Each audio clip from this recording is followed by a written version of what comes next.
বিসমিল্লাহির রহমানির রহিম। পরম করুণাময় ও অসীম দয়ালু আল্লাহর নামে শুরু।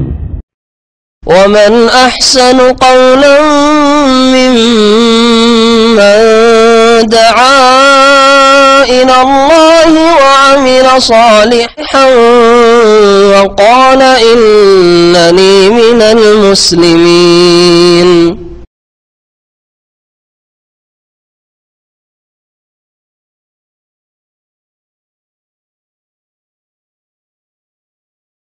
السلام عليكم ورحمة الله وبركاته.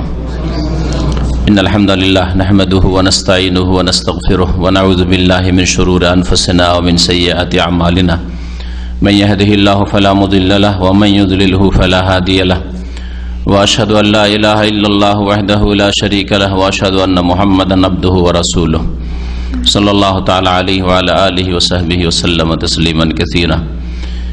يا أيها الذين آمنوا اتقوا الله حق تقاته ولا تموتن إلا وأنتم مسلمون.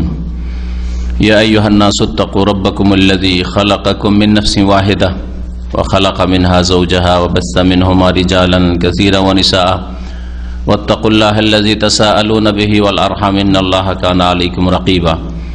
يا أيها الذين آمنوا اتقوا الله وقولوا قولا سديدا يصلح لكم أعمالكم ويغفر لكم ذنوبكم ومن يطع الله ورسوله فقد فاز فوزا عظيما. أما بعد فإن خير الحديث كتاب الله وخير الهدي هدي محمد صلى الله عليه وسلم وشر الأمور محدثاتها وكل محدثة بدعة وكل بدعة ضلالة وكل ضلالة في النار.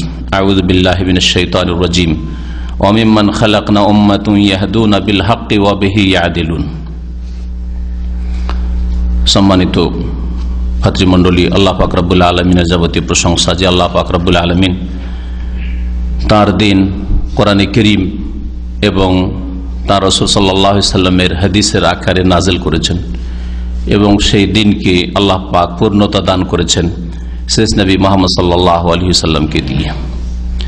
আম্বিয়া রাসূলগণের সিলসিলা শেষ হয়েছে, তবে তারপরে এই দিন পৌঁছে দেওয়ার দায়িত্ব এই মুসলিম উম্মতের রয়েছে।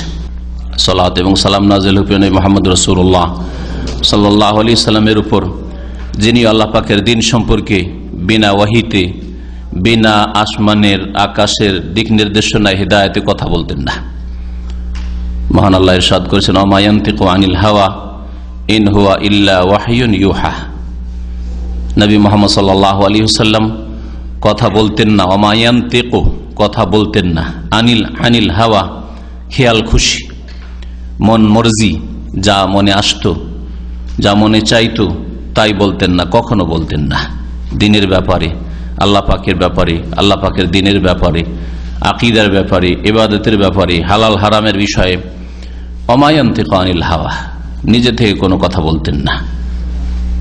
ইন হুয়া ইল্লা ওয়াহয়ুন ইউহা, একমাত্র সেই কথাই বলতেন যেটা ওহী হতো তার প্রতি যে ওহী করা হতো, ওহীর ভিত্তিতেই কোনো কথা বলতেন। জায়েজ নাজায়েজ, হালাল হারাম, এটি শরীয়ত সম্মত না নিষিদ্ধ, ইবাদতের এটি আল্লাহর পছন্দনীয় তরিকা না পছন্দনীয় না, এটি তাওহীদ না শিরক, প্রত্যেকটি ক্ষেত্রে আল্লাহ পাকের ওহী ভিত্তিক কথা বলতেন, নিজের পক্ষ থেকে কথা বলতেন না। এটাই হচ্ছে আমাদের জন্য উত্তম আদর্শ, যে আমরা বিনা দলিলে, হয় কোরআনে কারীমের আয়াত দলিল, আর না হলে রাসূলুল্লাহ সাল্লাল্লাহু আলাইহি সাল্লাম থেকে বিশুদ্ধ সূত্রে সহিহ সনদে প্রমাণিত কমপক্ষে একটি হাদিস, এটা হচ্ছে দলিল। আর দলিল ছাড়া কথা বলা আল্লাহর দিন সম্পর্কে চরম অপরাধ। মহান আল্লাহ কাবিরা গুনাহগুলি একটি আয়াতে গণনা করাইতে গিয়ে বলেছেন, ওয়া আন তাকুলু আলাল্লাহি মা লা তা'লামুন, আল্লাহ সম্পর্কে তোমরা এমন কথা বলো যা তোমরা জানো না, যে সম্পর্কে তোমাদের জ্ঞান নেই। এটা বড়ই কাবিরা গুনাহ, যাকে শিরকের সাথে তুলনা করে আল্লাহ পাক রব্বুল আলামিন বর্ণনা করেছেন। আজকে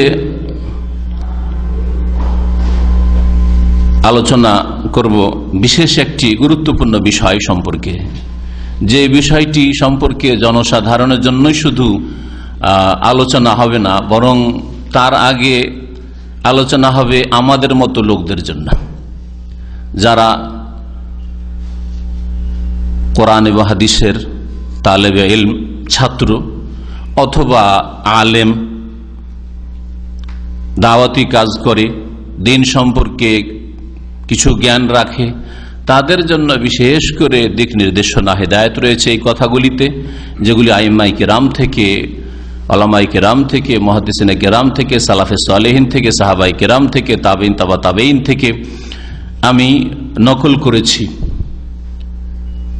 আর তারপরে জনসাধারণের জন্য এতে দিক নির্দেশনা রয়েছে।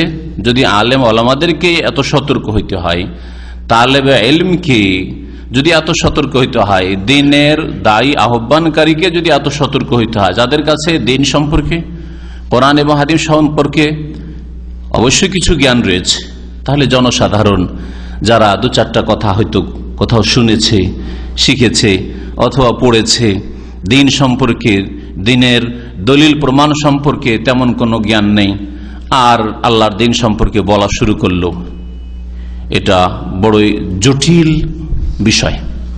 এটা অত সহজ বিষয় নয়, এটা অত্যন্ত ভয়াবহ অবস্থা যে আপনি দিন সম্পর্কে কথা বলবেন অথচ দিন সম্পর্কে সম্যক জ্ঞান নেই, দলিলগুলি আপনার নজরে নেই, কোরআন এবং হাদিসের দলিল প্রমাণ আপনার সামনে নেই, উজ্জ্বল অস্পষ্ট, আর আপনি কথা বলছেন নির্দ্বিধায়।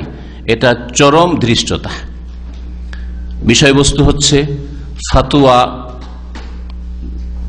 দেওয়ার ক্ষেত্রে আদব কায়দা, ফাতোয়ার আদব বা শরীয়তি নীতিমালা, এই ক্ষেত্রে বেশ কিছু বই লেখা হয়েছে।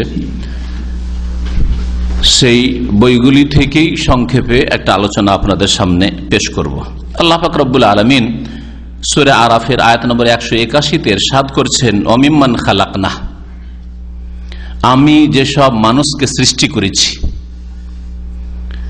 যেসব মানুষকে আমি সৃষ্টি করেছি তাদের মধ্য থেকে উম্মাতুন, একটি দল হবে, একটি দল রয়েছে, ছিল, বর্তমানেও আছে, আর ভবিষ্যতেও থাকবে। অমিম্মান খালাকনা উম্মাহ, আমি যাদেরকে সৃষ্টি করেছি তাদের মধ্য থেকে একটি দল হবে, ইয়াহদুনা বিল হক, যারা হক দ্বারা, সত্য দ্বারা মানব জাতিকে দিক নির্দেশনা দিবে, হেদায়েত করবে, গাইড করবে। ইয়াহদুনা বিল হক, সত্য দিয়ে। হক হচ্ছে কোরআনে কারীম, হক হচ্ছে রাসূলুল্লাহ সাল্লাল্লাহু আলাইহি ওয়াসাল্লামের হাদিস।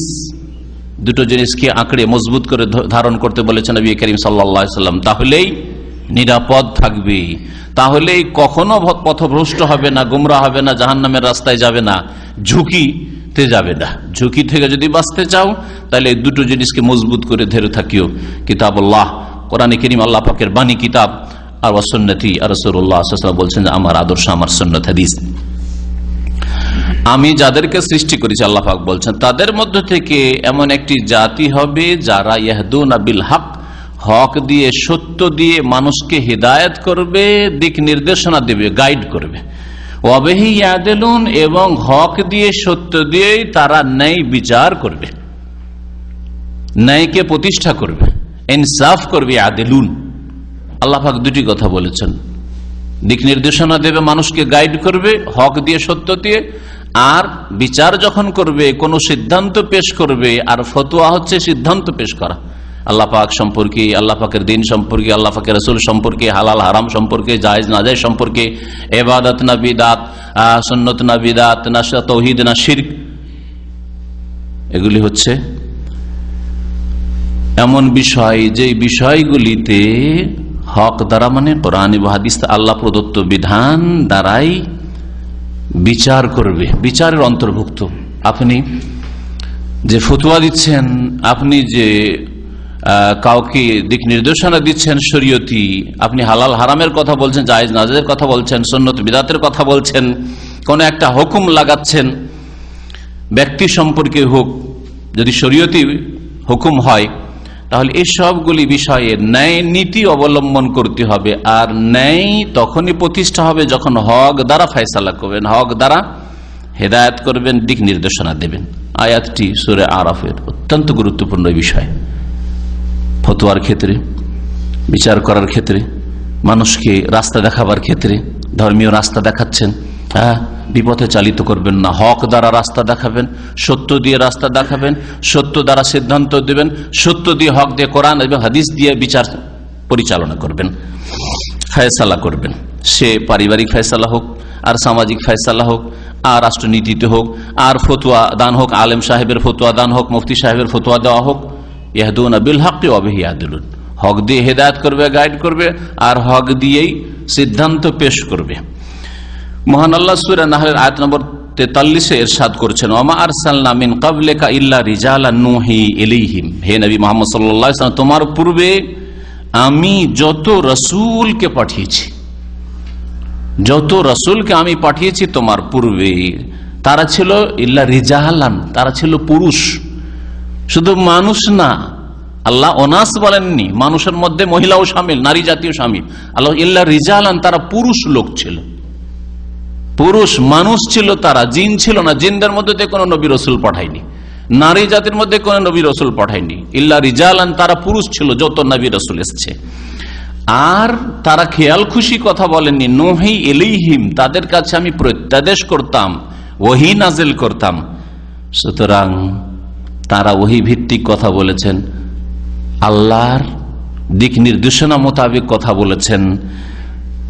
নবী রসুলদের সিলসিলা শেষ হয়েছে। ফাসআলু আহলা যিকরি ইন কুনতুম লা তা'লামুন। এখন হে জনসাধারণ, তোমরা আহলে ইলমকে জিজ্ঞেস করো। আহলে যিকর মানে আহলুল ইলম। আল্লাহ পাক কোরআনে কারীমকে যিকর বলেছেন, রাসূলুল্লাহ সাল্লাল্লাহু আলাইহি ওয়াসাল্লামের হাদিস হচ্ছে উপদেশ যিকর, কোরআনে কারীম হচ্ছে যিকর। আল্লাহ পাক ইরশাদ করেছেন, ইন্না নাহনু নাযালনা যিকরা, নিঃসন্দেহে আমি উপদেশ নাযিল করেছি। উপদেশ হচ্ছে আল কোরআনুল কারীম প্রথম, আর 2 নম্বরে উপদেশ হচ্ছে রাসূলুল্লাহ সাল্লাল্লাহু আলাইহি ওয়াসাল্লামের হাদিস, যা তিনি করেছেন, যা বলেছেন, যার অনুমতি দিয়েছেন, অনুমোদন দিয়েছেন, স্বীকৃতি দিয়েছেন, এগুলি সব হচ্ছে যিকির উপদেশ, এতেই উপদেশ রয়েছে। ফাসআলু আহলা যিকরি মানে আহলাল ইলমে বিল কোরআন ওয়াস সুন্নাহ, যাদের কাছে কোরআন সুন্নাহর জ্ঞান রয়েছে, যারা জবাব দেওয়ার ক্ষেত্রে যখনই জবাব দিবে সে ভালো করে জানে যে এই যে জবাবটা দিলাম হালাল হারাম বলে, জায়েজ নাজায়েজ বলে, কোন আয়াতের ভিত্তিতে অথবা কোন হাদিসের ভিত্তিতে। যদি হাদিসের ভিত্তিতে হাদিসটা সহিহ না জয়ীফ, হাদিসটা মনসুখ না মনসুখ নয়, রহিত হয়নি, হাদিসটা অর্থ ভালো করে, আরবি ভাষা ভালো করে বুঝি, হাদিসের অর্থ কি এটাই বহন করে, না আমি খেয়াল খুশি অর্থ করে ফেললাম, অনারব আরবি ভালো বুঝি না, আর আমি যেটা মগজে ঢুকিয়ে রেখেছি সেই মোতাবেক আমি হয়তো তর্জমা অর্থ করে দিলাম, এটাই করলাম নাকি, তাও তো চলবে না। তাহলে আরবি ভাষার পাণ্ডিত্য লাগবে, আরবি ভাষার যে দাবি রয়েছে, অলংকার রয়েছে, সেই জ্ঞান লাগবে। এবং এই হাদিস থেকে, এই আয়াত থেকে এই কথাটি যে বের হয়, এতটা ফিকহ লাগবে, জ্ঞান লাগবে, পাণ্ডিত্য লাগবে। ফাসআলু আহলা যিকরি, সুতরাং হে জনসাধারণ, হে মুসলিমরা, তোমরা জিজ্ঞাসা করে নাও আলেমদেরকে, যারা কোরআনের আলেম, রাসূলের হাদিসের আলেম, তাদেরকে, যারা হাদিসের সহিহ সহিহ বুঝে, আর তারা আরবি ভাষা বুঝে, আরবি ভাষা শব্দ বাক্য এই অর্থটা যেটা বলতে চাইছে বহন করেন কি করে না, না জবরদস্তি করে সেই অর্থটা পেশ করতে চাইছে, বুঝে। এইরকম আলেমদেরকে জিজ্ঞেস করো, ইন কুনতুম লা তা'লামুন, যদি তোমাদের জানা না থাকে, তোমরা না জানো, আহলে ইলমকে, যারা কোরআন সুন্নাহর জ্ঞানী, তাদেরকে জিজ্ঞেস করে নাও। এই বিষয়টি আরো অন্য আয়াতে বলা হয়েছে। মহান আল্লাহ সূরা নিসার আয়াত নম্বর 83-তে ইরশাদ করেছেন, ওয়াইদা জাআহুম আমরুম মিনাল আমনি আবিল খাউফ, ওয়াইদা জাআহুম আমরুম মিনাল আমনি আবিল খাউফ, যখন মানব জাতির সামনে কোনো নিরাপত্তার বিষয় আসে অথবা কোনো ভয়ভীতির বিষয় আসে, আশঙ্কার বিষয় আসে, কোন সমস্যা, এক কথায় দেখা যায়, এখানে বোঝাতে চাই আল্লাহ পাক কোন সমস্যা দেখা যায়। আজকাল মুসলিম উম্মাহ নানান দিক থেকে সমস্যায় জর্জরিত, সমস্যার শেষ নেই। মাসলা মাসাইলের ক্ষেত্রে নতুন নতুন অবস্থা সৃষ্টি হচ্ছে, নতুন নতুন সমস্যা সৃষ্টি হচ্ছে, নতুন নতুন মাসলার রূপ আসছে। উত্তর, এই উত্তরগুলি সাহাবায়ে কেরামদের কথা স্পষ্টত না পাওয়া যেতে পারে। আইম্মায়ে কেরামদের সামনে মোবাইল ছিল না যে মোবাইলের ফতোয়া দেবেন, হ্যাঁ? আইম্মায়ে কেরামদের সামনে ইন্টারনেট ছিল না যে ইন্টারনেটের ফতোয়া দেবেন, হ্যাঁ? এই দুনিয়ার যে বর্তমান প্রযুক্তির উন্নতি সেটা ছিল না। সুতরাং এমন নতুন নতুন রূপগুলি আমাদের সামনে আসছে, যেগুলিকে বড় গবেষণার সাথে, তাহকিকের সাথে, চিন্তার সাথে কোরআন এবং হাদিসের আলোকেই প্রতারিত। এমন না যে খেয়াল খুশি বলবেন আপনি, যা মনে আসলে তাই বলে দিলেন, ঢিল ছুঁড়ে দিলেন, লাগলো লাগলো, না হলে গেল, যেখানে গেল গেল না। তো যখনই কোনো সমস্যা, যদি ব্যক্তি একটা মানুষের বিষয় হয়, সেটাই যদি জটিল হয়, তো যদি পারিবারিক সেটা সমস্যা হয় তাহলে ওর চাইতে বেশি জটিল। সেটা যদি সামাজিক সমস্যা হয় তো এর চাইতে বেশি জটিল। সেটা যদি অর্থনৈতিক সমস্যা হয়, হ্যাঁ, রাজনৈতিক সমস্যা হয়, আন্তর্জাতিক সমস্যা হয়, অনেক লোকের বিষয় সেটা সাথে জড়িত। কেউ ইসলামে আছে না ইসলাম থেকে বেরিয়ে গেছে, হ্যাঁ, সুন্নতের অনুসারী না বিদআতি, এই বিষয়গুলি জটিল বিষয়। যত আপনি ওপরে যাবেন তত জটিলতা বাড়বে। একজনের সমস্যা হালকা সমস্যা, দুইজন হলো স্বামী স্ত্রী হলো সমস্যা একটু বাড়লো, ছেলে মেয়ে হইলো আরো সমস্যা বাড়লো, একটা গ্রাম হইলো মহল্লা হইলো সমস্যা বাড়লো, তাই না? তো সমস্যাগুলিকে বোঝানো হয়েছে। আল্লাহ পাক বলছেন, যখন মানব জাতির সামনে কোনো নিরাপত্তার বিষয় আসে অথবা কোনো ভয়ভীতির বিষয় আসে, তখন আদাউবিহি, তখন মানুষের স্বভাব ছড়িয়ে বেড়ায়, কল্পনা জল্পনা করে, আলাপ আলোচনার শেষে যেখানে যান, চায়ের দোকানে যান, আর আপনি হোটেলে যান, আর মাঠে যান, ঘাটে যান, যেখানে যাবেন আলোচনা চলছে। যখন যে নতুন সমস্যা আসে ওই আলোচনা, ওইটাই বিষয়বস্তু, আর সবাই তাতে মুখ খুলে দিচ্ছে। যে কোনো সমস্যা দেখা দিচ্ছে সবার জবান খুলে যাচ্ছে, সবাই মন্তব্যকারী, সবাই মন্তব্য করা শুরু করছে। মিশরে কি অবস্থা সবাই বলতে পারে, সিরিয়ায় কি অবস্থা সবাই বলতে পারে, বাংলাদেশের পরিস্থিতি কি বলা যাবে সবাই বলতে পারে। কত সহজ মনে হচ্ছে, কত সহজ, তাই না? এটা হচ্ছে মানুষের স্বভাব। আল্লাহ পাক বলছেন শুরু করে দেয়, জবান খুলে দিল, আর বলাটাকে বাহাদুরি মনে করে। আর কেউ যদি না বলে তাহলে মনে করে যে কাপুরুষ আছে, আমি বাহাদুর বলতে পারি, বাহাদুরি মনে করে বলাটাকে। অথচ আল্লাহ পাক যেন নিন্দা করছেন আয়াতে, যে মানুষের স্বভাব হচ্ছে যে কোনো নিরাপত্তার বিষয় অথবা ভয়ভীতির বিষয়, আশঙ্কার বিষয় আসলে প্রচার করে বেড়ায় আর মুখ খুলে। অথচ সবাইকে মুখ খোলা উচিত ছিল না। ওয়ালাউ রাদ্দুহু ইলা রাসূলি ওয়া ইলা উলিল আমরি মিনহুম, তারা যদি এই বিষয়টিকে, এই জটিল বিষয়গুলিকে ফিরিয়ে দিত রাসূলুল্লাহ সাল্লাল্লাহু আলাইহি ওয়াসাল্লামের দিকে, যে কোরআনে কারীমে কি আছে, রাসূলের হাদিসে কি আছে। অন্য আয়াতে আল্লাহ বলেছেন, ফাইন তানাযাতুম ফি শাইইন, কোন বিষয়ে যদি তোমাদের মতবিরোধ হয়, সূরা নিসা আল্লাহ পাক বলছেন, কি বলছেন, ফারুদ্দুহু ইলাল্লাহি ওয়া রাসূল, আল্লাহর দিকে ফিরাও, রাসূলের দিকে ফিরাও। এখানে স্পষ্ট করে বলেছেন যে কোরআন এবং হাদিসের দিকে ফিরে আসো। আল্লাহর দিকে রাসূলের দিকে ফিরাইতে হবে, তার মানে কোরআন এবং হাদিসের দিকে ফিরে আসতে হবে। আর এখানে রাসূলের দিকে আল্লাহ সংক্ষেপে বলেছেন, আর রাসূলুল্লাহ সাল্লাল্লাহু আলাইহি ওয়াসাল্লামের উপর কোরআন নাযিল হয়েছে, শুধু রাসূলের দিকে ফিরাইতে হবে মানে কোরআনের দিকেও ফিরাইতে হবে আর হাদিসের দিকেও ফিরাইতে হবে, দুটোই কথা এতে আছে। যদি তারা রাসূলুল্লাহ সাল্লাল্লাহু আলাইহি ওয়াসাল্লামের দিকে ফিরিয়ে দিতে বিষয়টিকে, যে রাসূলুল্লাহ সাল্লাল্লাহু আলাইহি ওয়াসাল্লাম এই ধরনের বিষয়গুলিতে, সমষ্টিগত বিষয়, জটিল বিষয়, হ্যাঁ, মানুষের রক্তের বিষয়, হালাল হারামের বিষয়, হ্যাঁ, অস্পষ্ট সন্দেহের বিষয়, সংশয়, এই বিষয়গুলিতে রাসূলুল্লাহ সাল্লাল্লাহু আলাইহি ওয়াসাল্লাম এইরকম কোন অবস্থা, কাছাকাছি অবস্থা হয়েছে যে বিষয়গুলিতে কোন সিদ্ধান্ত কোরআনে বা হাদিসে রয়েছে কিনা, যদি সেদিকে ফিরিয়ে দিত। ওয়াইলা উলিল আমরি মিনহুম, সাধারণ মানুষ অথবা সাধারণ আলেম, সাধারণ দায়ী যারা দাওয়াতি কাজ করে, আলহামদুলিল্লাহ দাওয়াতি কাজ করে, আলহামদুলিল্লাহ আল্লাহ পাক ওদের উত্তম প্রতিদান দিক। আর আলহামদুলিল্লাহ যে তারা তালেবে ইলম হয়েছে, কোরআন এবং হাদিসের ছাত্র হয়েছে, আলহামদুলিল্লাহ আল্লাহ শুকরিয়া আদায় করুক। আল্লাহ পাক তাদের সাথে কল্যাণের ইচ্ছা করেছেন, যে নেক লোকদের সাথে শরীক হয়েছে, হ্যাঁ, এই কাফেলাতে শামিল হয়েছে। মাইয়ুরিদিল্লাহু বিহি খায়রান ইউফাক্কিহু ফিদ্দীন, আল্লাহ পাক যার সাথে কল্যাণের ইচ্ছা করেন, দিন সম্পর্কে জ্ঞান দান। আল্লাহ তোমার সাথে কল্যাণের ইচ্ছা করেছেন, কিন্তু জরুরি নয় যে আপনাকে মুখ খুলে দিতে হবে। রাসূলের দিকে যদি তারা ফিরিয়ে দিত বিষয়গুলিকে, ওয়া ইলা উলিল আমরি মিনহুম, আর তাদের মধ্যে যারা নেতৃস্থানীয় ব্যক্তি তাদের দিকে ফিরিয়ে দিত। এখানে উম্মতে মুসলিমার বড় বড় ওলামায়ে দ্বীন, ওলামায়ে হকের দিকে ইঙ্গিত করা হয়েছে, একজনের দিকে নাই। এতে তাকলিদের কথা বলা হয়নি, যে একটা তরিকা ধরে না, একটা মাযহাব ধরে নাও, এক ইমামের তাকলিদ করে, এই কথা বলা হয়নি। কারণ উলিল আমরে বহু বচন বলা হয়েছে। জু মানে এক বচন, জু মানে জু কি এক বচন, তো যদি আল্লাহ বলতেন ওয়াইলা জুল আমরে, ওয়াইলা জিল আমরে, হ্যাঁ, তাহলে বলতে পারতো যে হ্যাঁ একজনের কথা বলা হয়েছে। এখানে উলিল আমর বলা হয়েছে, জুইয়ের বহু বচন হচ্ছে উলু। তাহলে বোঝা গেল যে একাধিক ওলামাই কেরামগণ, তা বড় বড় ওলামাই কেরাম যা কোরআন সুন্নাহর গভীর জ্ঞান রাখেন, আমাদের মতো নয় তালেবে ইলম, তাদের দিকে যদি ফিরিয়ে দিত, তাদের মধ্য থেকে চিন্তা করতো মিনহুম, তাদের সবাই নয়, সবগুলি নয়। আলেম মাদ্রাসা পড়লে আলেম হয়ে যায়, এটা আমাদের দেশি কথা। আলিয়া মাদ্রাসায় আলেম পাশ করলি তো আলেম হয়ে গেল, তাই না? উপরন্ত আবার ফাজেল আছে ওর উপরে, তারপর আবার কামেল টাইটেল আছে, হ্যাঁ, ও তো আরো বড় হয়ে গেল, তাই না? এইরকম ধ্যান ধারণা। মাদ্রাসায় দাওরা পড়েছে, আরে বাপরে বাপ, তো আলেম হয়েই গেছে, হ্যাঁ।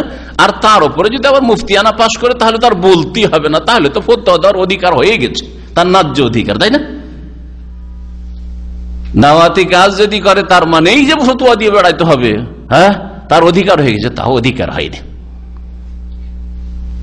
উনি ভালো কাজ করছেন, আল্লাহ পাক কবুল করুন, কিন্তু আপনার এই অধিকার না। এটা প্রমাণ করে না যে আপনি দাওয়াতি কাজ করছেন, আপনার মাধ্যমে 2-4-10টা হেদায়েত হচ্ছে, সেজন্য এখন ফতোয়া দেওয়া শুরু করবেন আপনি। তাদের মধ্য থেকে যারা উলিল আমর, নেতৃস্থানীয়, এখানে নেতৃস্থানীয়, এখানে সরকারকে বোঝানো হয়নি।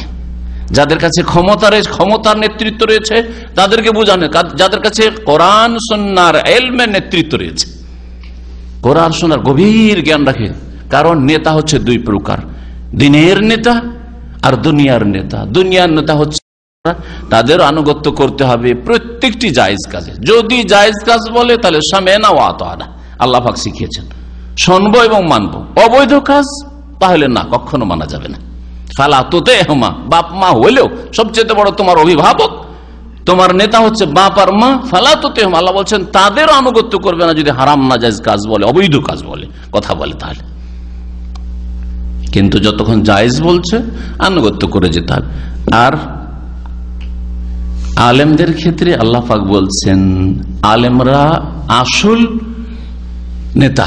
আলেমদেরকে আল্লাহ পাক নেতৃত্ব দান করেছেন, কারণ তাদের কাছে আল্লাহ পাক রব্বুল আলামিনের বিধানের ওহীর জ্ঞান রয়েছে। হতে পারে দুনিয়ার শাসকের কাছে ওহীর জ্ঞান নেই, হতে পারে এটা, কিন্তু আলেম যে সত্যিকার হবে, মুহাদ্দিস হবে, ফকিহ হবে, ইমাম হবে, তাদের কাছে কোরআন এবং হাদিসের জ্ঞান আছে। কোরআন হাদিসের জ্ঞান আছে মানে এই কথা বলবেন না, কখনো ভাববেন না যে একজন কি শুধু ধরে নেবার হেদায়েত পেয়েছেন, না, একজন নবীও না, রসুল না, সুতরাং একজনের 100টি কথাই 2-1টি কথা ভুল হইতে পারে, 4টি কথা ভুল হইতে পারে।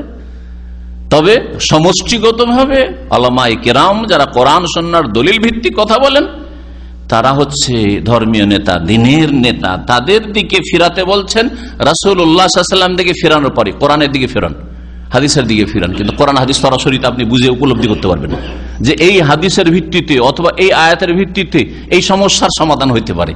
এটা তো সাধারণ তালেবে ইলম আমাদের মতো বুঝবে না, হ্যাঁ, সাধারণ দায়ী বুঝবে না, এটা দায়ীর কাজ নয়।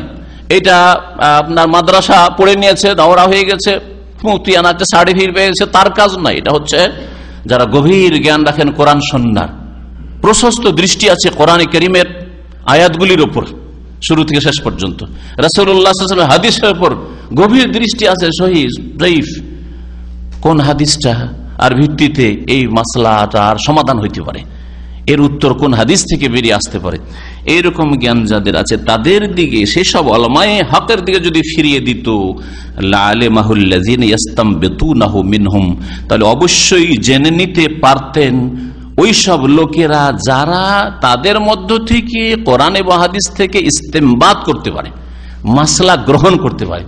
কোন আয়াত থেকে আমি এই আপনাদের সমস্যার সমাধানটি অর্থাৎ উত্তরটি, মাসলাটি গ্রহণ করলাম, এই মাসলার উত্তর কোন হাদিসের ভিত্তিতে মাসলা গ্রহণ করলাম, একে বলা ইস্তেমবাত, বের করা, মাসলা বের করা। যাদের মধ্যে এই যোগ্যতা রয়েছে ইস্তেমবাতের, তারা অবশ্যই জেনে নিতে পারত।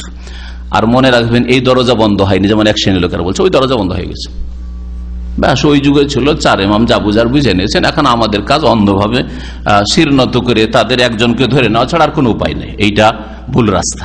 কিয়ামত পর্যন্ত ইস্তেমবাতের দরজা খোলা আছে, কিন্তু আগের আইম্মায়ে কেরাম থেকে, তার আইম্মায়ে কেরামের আগে বলবো রাসূলুল্লাহ সাল্লাল্লাহু আলাইহি ওয়াসাল্লামের হাদিস, আয়াত আর হাদিস, কোরআন হাদিসের পরে বলবো সাহাবায়ে কেরাম, তাবেঈন, তাবা তাবেঈন, আইম্মায়ে কেরাম, মুহাদ্দিসিন, ফুকাহায়ে কেরাম। এই স্বর্ণযুগকে উপেক্ষা করে একবার একেবারে উপেক্ষা করে তারা কি ফতোয়া দিয়েছে না দিয়েছে, অথচ সেই যুগেই সমস্যাটি ছিল, এই বিষয়টি ছিল, তারা কি বলেছে না বলছে দেখারই প্রশ্ন ওঠে না। আমি এই হাদিস থেকে বুঝে নিয়েছি যে এটা হচ্ছে মাসলা।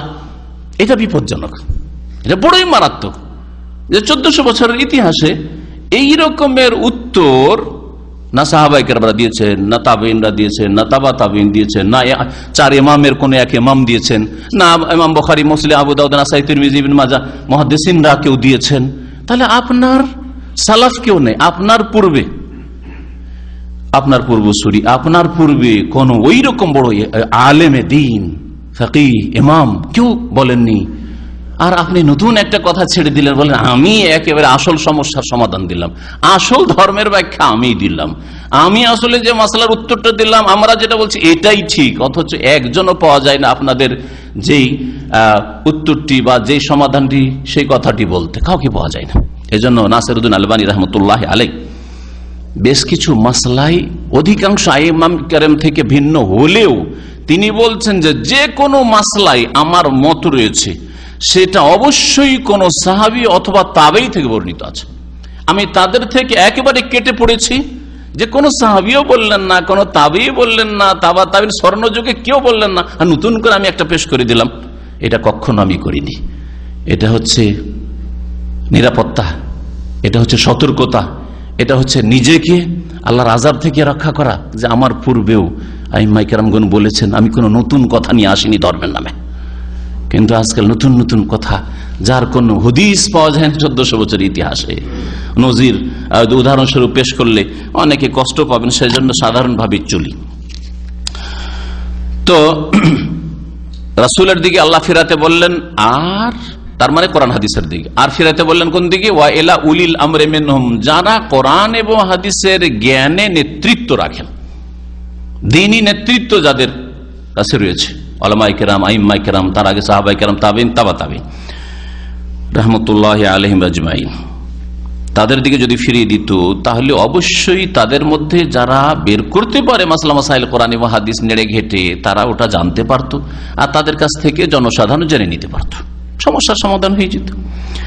ওয়ালাউলা ফাযলুল্লাহ আলাইকুম ওয়া রাহমাতুহু, তোমাদের আল্লাহ পাকের অনুগ্রহ আর রহমত যদি না হইতো, লাত্তাবাতুশ শাইতান ইল্লা কালিলা, লাত্তাবাতুশ শাইতান ইল্লা কালিলা, তাহলে তোমরা অধিকাংশ লোকই, অল্প কিছু লোক ছাড়া সবাই শয়তানের অনুসারী হয়ে পড়তে। আল্লাহ পাকের অনুগ্রহ, আল্লাহ পাকের রহম করম, আল্লাহ পাকের ফজল, যে আল্লাহ পাক তোমাদেরকে রক্ষা করেছেন গুমরাহি থেকে, শয়তানের অনুসরণ থেকে। তাহলে বোঝা গেল, কেউ যদি ওহীর অনুসরণ না করে, দলিল মোতাবেক জীবন যাপন না করে, কোরআন সুন্নাহ ভিত্তিক জীবন যাপন না করে, কোরআন এবং হাদিস থেকে যদি নেওয়ার চেষ্টা না করে, বড়রা বলেছেন সুতরাং এটাই ঠিক, তাহলে শয়তানের অনুসরণের সম্ভাবনায় শুধু না, আশঙ্কা না, বরং নিশ্চিত, লাত্তাবাতুশ শাইতান ইল্লা কালিলা, আল্লাহ পাকের অনুগ্রহ যদি না হয় তো শয়তানের অনুসারী হয়ে পড়বে। ফাতোয়ার বিষয় আলোচনা আজকে, আবার বলছি, বিষয়বস্তু হচ্ছে ফাতোয়ার আদব, ফতোয়া দেওয়ার আদব কায়দা। মুফতি সাহেবকে সবসময় সতর্ক হওয়া উচিত।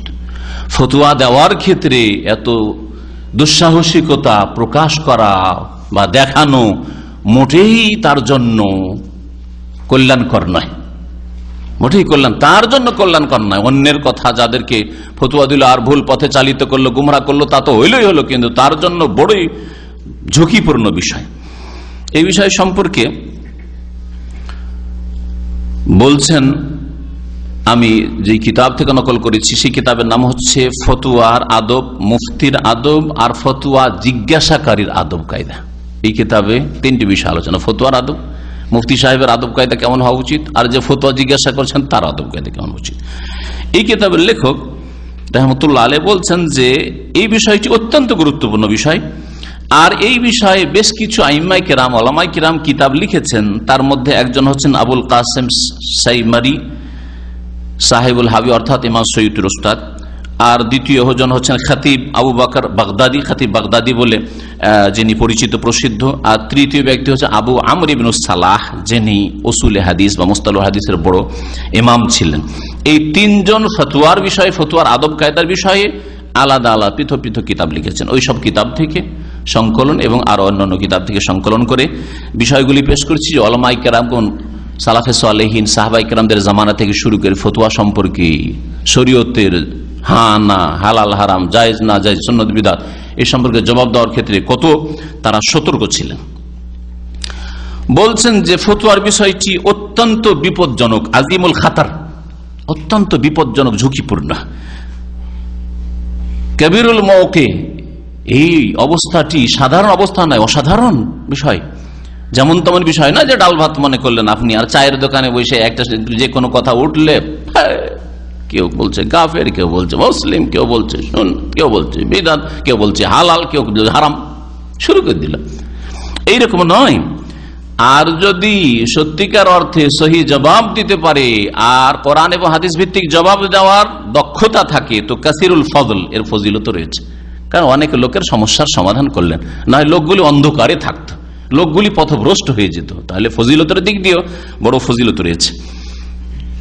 কারণ মুফতি হচ্ছেন ওয়ারিসুল আম্বিয়া, নবীদের ওয়ারিস। ওলামা ওয়ারাসাতুল আম্বিয়া, নবী করিম সাল্লাল্লাহু আলাইহি ওয়াসাল্লামের সহিহ হাদিস। ওলামাগণ সত্যি ওলামা, ওলামা মানে সাধারণ যাদেরকে আমরা আলেম বলছি, তা আলেম না। তারপরে ওই রাস্তাতে অবশ্যই আছেন, ওদের পিছনে পিছনে, ওলামাদের পিছনে পিছনে অবশ্যই আছেন তালেবে ইলম, যারা দ্বীনের কাজ করছেন কোরআন সুন্নাহ ভিত্তিক, অবশ্যই এতে কোনো সন্দেহ নেই, শিরক বিদআত মুক্ত হয়ে। কিন্তু নিজেকে সবাই ওলামা বলে পেশ করবেন না, বরং তালেবে ইলম বলবেন, দায়ী বলবেন, এতটাই যথেষ্ট। ইলম চর্চা করেছি, এতটুকুই বলাই যথেষ্ট। মুফতি হচ্ছে ওয়ারিসুল আম্বিয়া, নবীদের ওয়ারিস। নবীগণকে উম্মতের লোকেরা জিজ্ঞাসা করতো, নবী জবাব দিতেন ওহির ভিত্তিতে। এখন নবী আর নেই, আর আসবেন না কোন নবী, সুতরাং আলেমদেরকে জিজ্ঞাসা করবে লোকেরা, জবাব দিতে হবে। জবাব দিতে হবে ওই নবী যেখান থেকে নিয়েছেন ওহি থেকে, ওখান থেকে নিয়ে জবাব দিতে হবে। আর ফতোয়া যিনি দিয়ে থাকেন তিনি ফরজে কিফায়া আদায় করেন। উম্মতে মুসলিমাতে অনেক ফতোয়া দেওয়ার লোক আছে, ফরজে কিফায়া আদায়, জরুরি না যে একজন আলেমকে বলতে হবে, আরো আমার মতো আরো অনেকে আছে, সুতরাং যে কেউ বলতে পারে, যথেষ্ট। ফরজে কিফায়া, ফরজে আইন আমার উপরে না যে আমাকে জিজ্ঞেস আমাকে বলতে হবে, আর কাউকে জিজ্ঞেস করে নেন, গুনাহগার হবে না। ফরজে কিফায়া, জানাজা নামাজের মতো, গ্রামে 100 জন লোক আছে, 25-50 জন জানাজা পড়ে আসলে যথেষ্ট, 100 জনের মধ্যে ফরজে কিফায়া আদায় হয়ে গেল। ওই রকমই আলেম ওলামা মাশাআল্লাহ আছে, অনেক আছে। কিছু আলেমরা এই কাজটা করলে সমস্ত আলেম ক্ষমা পেয়ে যাবে আল্লাহর কাছে, যে দায়িত্ব পালন করেছে তারা।